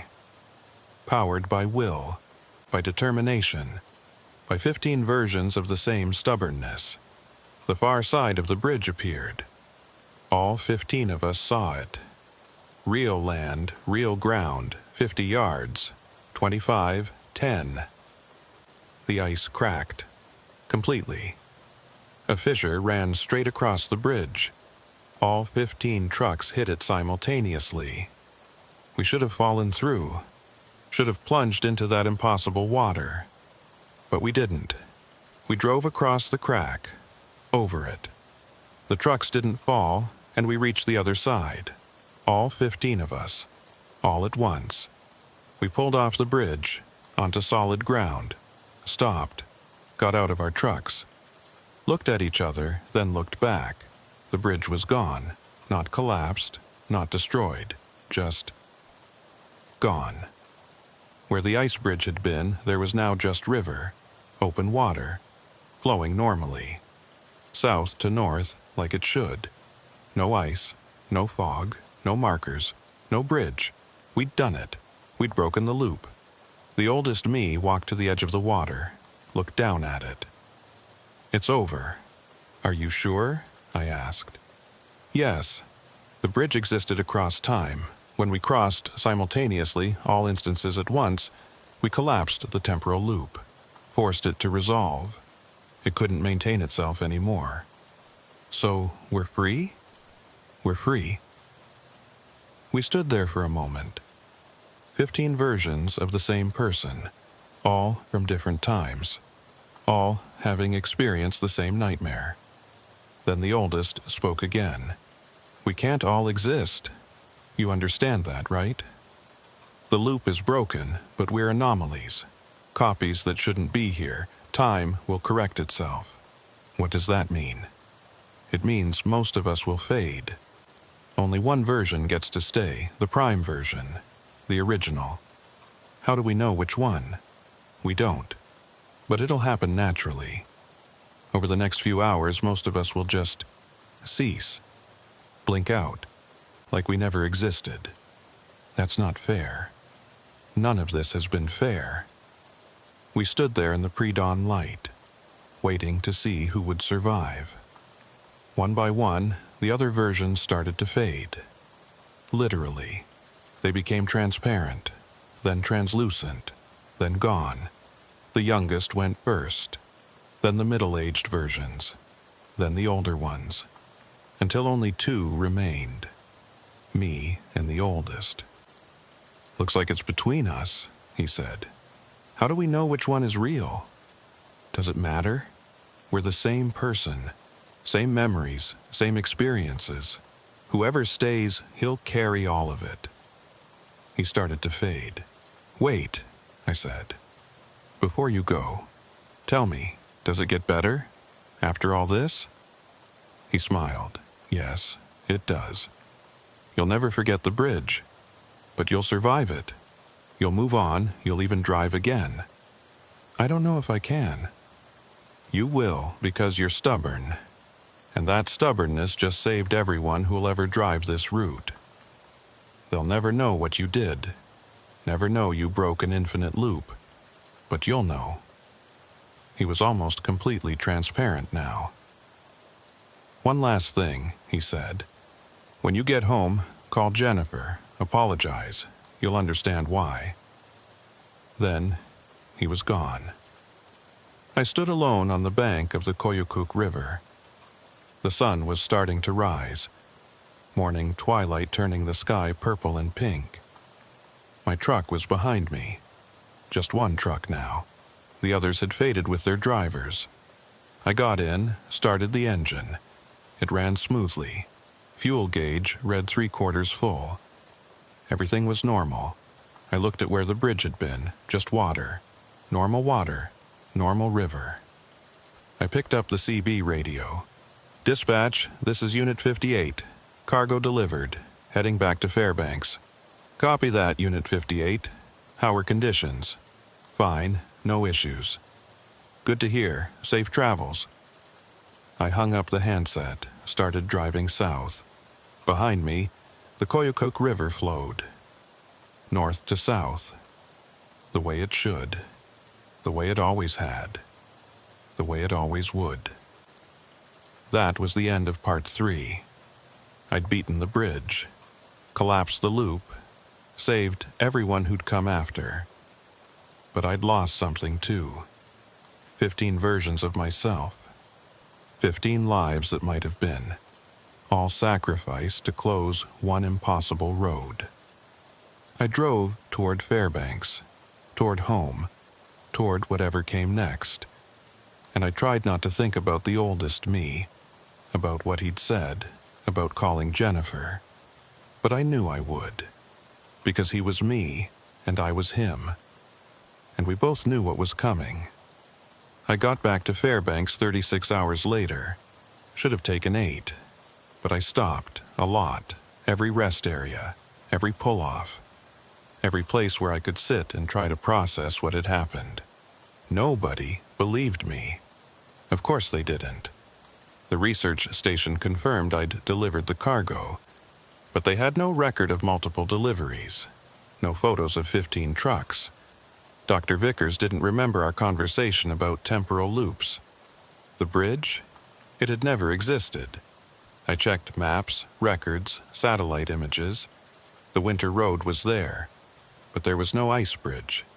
There was a regular bridge, steel and concrete, built in 2005.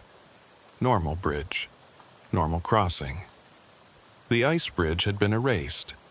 Not just destroyed, erased from ever having existed. Time had corrected itself, smoothed over the anomaly. Nobody remembered Harrison. The missing person reports I'd found before were gone.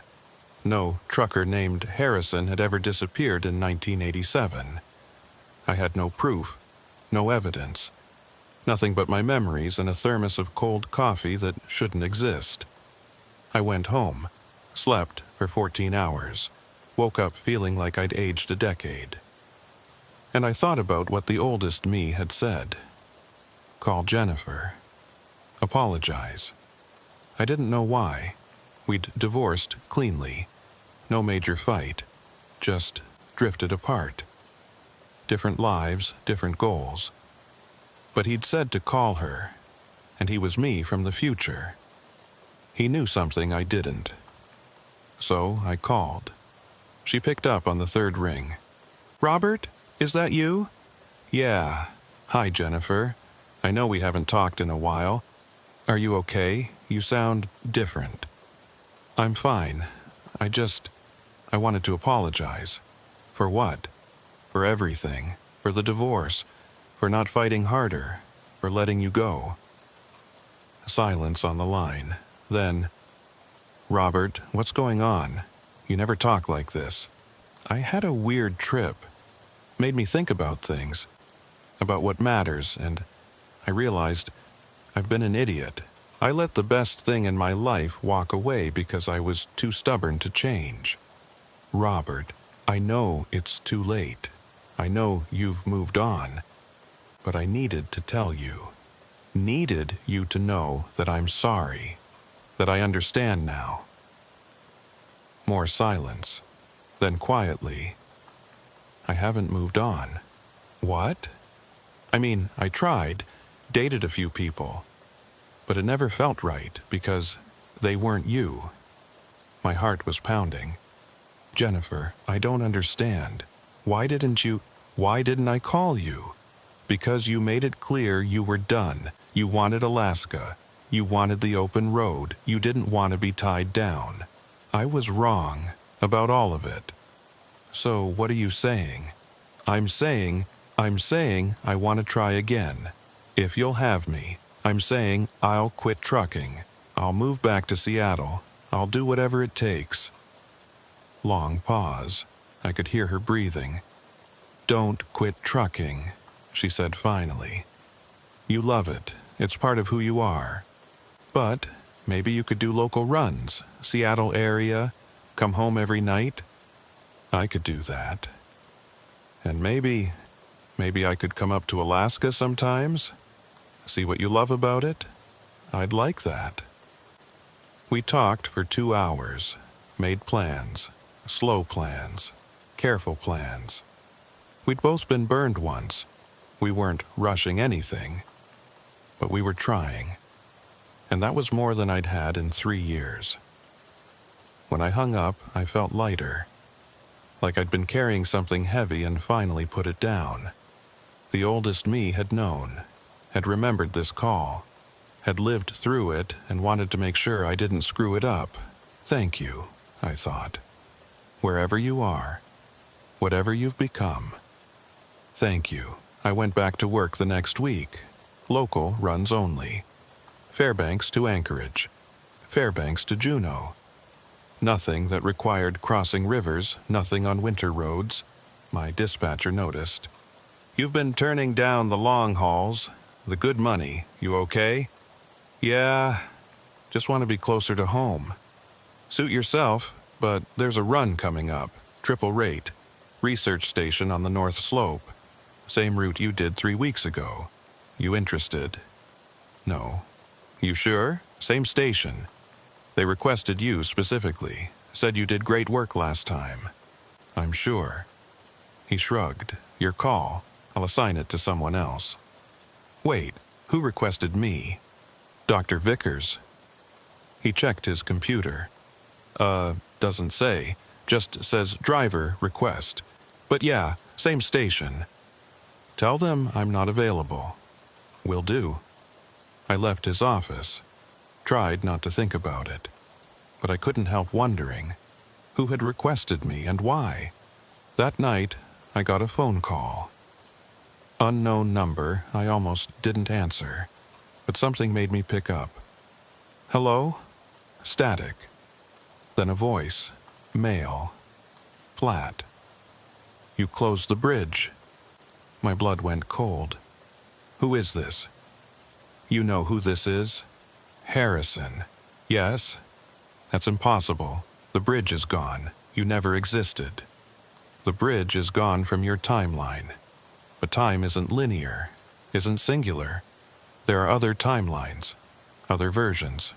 And in those, the bridge still exists. I still exist." "What do you want?" "To thank you. You freed 17 versions of yourself, collapsed one loop. But there are others, hundreds of others, thousands. And you showed us how to beat them." "Us?" all the drivers, all the trapped souls. We're using your method, crossing simultaneously, collapsing loops, freeing ourselves, timeline by timeline. That's good, right? It is. But there's a problem. What problem? Every loop we collapse creates a ripple, a change, small at first, but they add up. And eventually, those changes will reach you, will affect your timeline. How? We don't know. But you should be prepared. What you did, closing that bridge, it didn't just affect you. It affected all of us, all of reality. The consequences are still playing out. Are you saying I made a mistake? No. You did the right thing. But the right thing isn't always the safe thing. The line went dead. I stood there holding the phone, trying to process. Over the next few weeks, I noticed things, small things. Roads I'd driven 100 times felt different. Longer, or shorter, I couldn't tell. Mile markers didn't always match my odometer. The sun set at different times, minutes off, sometimes hours. Nobody else noticed. When I mentioned it, people looked at me like I was crazy. Maybe I was. Or maybe reality was shifting, adjusting to accommodate all those collapsed loops, all those freed drivers. I started keeping a journal, documenting the changes, trying to find patterns. On May 15th, I wrote, "Drove from Fairbanks to Anchorage. Should take 6 hours. Took 4. Arrived at destination before I left. GPS showed negative travel time." On June 3rd, the bridge is back, not the ice bridge, a different bridge, different river, but it felt the same, that wrongness. I turned around, didn't cross. On July 22nd, saw Harrison at a rest stop near Denali. He was eating lunch, looked younger, more human. He waved at me. I drove away. On August 10th, Jennifer visited, stayed a week. I told her everything. Showed her the journal. She believes me, I think. Or she's humoring me. Either way, I'm grateful. On September 5th, got a call from the research station. Dr. Vickers. She remembers the 15 trucks, the multiple versions. She said it came back to her in a dream. She's been investigating, found others who remember. We're not crazy. Something really happened. On October 30th, the bridges are multiplying, not just in Alaska. Reports from Canada, Russia, anywhere cold enough for ice roads, drivers going missing, or arriving multiple times or never arriving at all. The loops are spreading. What did we do? On December 8th, Harrison called again. Said the collapses are creating new anomalies, worse than the original bridges. Feedback loops, temporal recursion. Reality is breaking down in places, and it's spreading. He said there's only one way to stop it. Someone has to go back to the original bridge, the first one, the one that started all of this. And they have to stay there, permanently, become an anchor point, hold the timelines together. He asked if I'd do it. I said I'd think about it. That was yesterday. Today I'm driving north, back to the Koyukuk River, back to where the ice bridge used to be. Jennifer knows. I told her. She cried, asked me not to go. But we both knew I had to. I caused this, me and my 15 versions.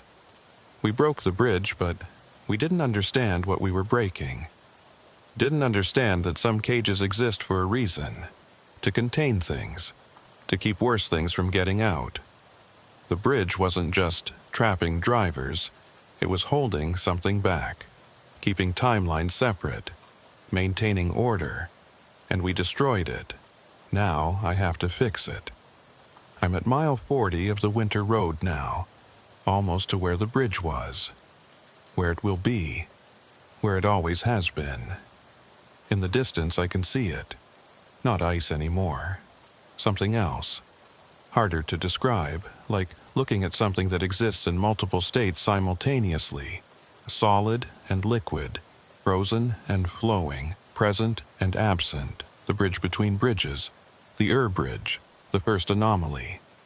Harrison is waiting there, standing at the entrance. He looks different, more real, more human. "You came," he says. "I came. You understand what this means? I'll be trapped, like you were, forever driving this bridge, holding it stable. Yes. Will it work? It should. One consciousness, one driver, permanently anchored. It'll stop the ripples, stabilize the timelines. Will I be alone?" He smiles. "No, I'll be here too. I've been here all along. This is where I belong, where I've always belonged. I'm the anchor for one timeline. You'll be the anchor for another. Together, we'll hold it all together. And if we fail, then reality collapses completely. All timelines merge. Everything becomes everything. And nothing makes sense anymore. No pressure. No pressure." I look back down the road, toward Fairbanks, toward Jennifer, toward the life I could have had. Then I look at the bridge, at the impossible structure that shouldn't exist but does, that must exist, for everything else to make sense. I take a deep breath, and I drive onto the bridge. The moment my tires touch it, I feel the change, the settling, like pieces of a puzzle clicking into place. The wrongness fades. The bridge stabilizes, becomes solid, real. Behind me, the road disappears. Ahead, the road stretches infinite. I'm here now, forever here. I pick up the CB radio, one last transmission. "Jennifer, if you can hear this, I'm sorry, I love you. I'll always love you." Static, then her voice, faint but clear. "I hear you, Robert. I love you too. Tell my story. Tell people what happened, so they understand. I will. And Jennifer, don't cross any bridges. Not ice bridges, not any bridges. Just stay on solid ground, promise me." I promise. The radio goes silent. I hang up the handset, look ahead at the endless bridge. Harrison pulls up beside me in his truck, gives me a thumbs up. We start driving, side by side, holding the bridge stable, keeping the timelines separate. How long will we drive? Forever, probably. Or until someone finds another way. Until reality heals itself. Until the bridges aren't needed anymore. Could be days. Could be centuries. Time doesn't work right here. Might be both. But I'm not alone. Harrison is here. And sometimes, late at night, or early morning or midday, time is weird, I can hear other drivers, other voices on the radio, other people who took the same choice, who became anchors for other bridges, other timelines. We talk sometimes, share stories, keep each other company. It's not so bad, being here, being the thing that holds reality together. Someone has to do it. Might as well be me. I check my fuel gauge, still empty, still running on something other than diesel, running on purpose now, on necessity, on the understanding that some sacrifices have to be made. I look in my rearview mirror. The bridge stretches behind me. Infinite, impossible, beautiful in its way. I look ahead. The bridge stretches forward. Same view.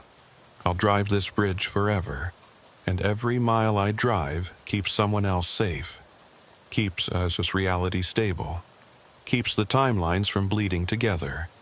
It's enough. It has to be enough. The radio crackles. Harrison's voice. "You doing okay?"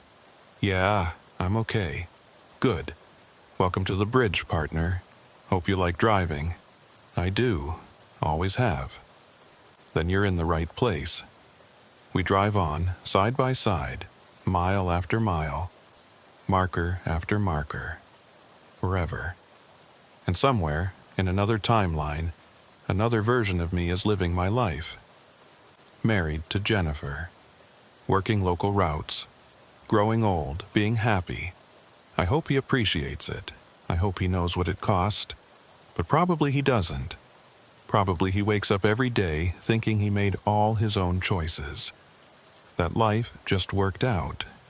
And that's okay. That's the point. He gets to live, and I get to drive. Fair trade. The aurora appears overhead, green and red and purple, swirling in patterns that almost look like words, almost look like thank you. I wave at it, and I keep driving. Always driving, forever driving. On the bridge that never ends, holding everything together, 1 mile at a time.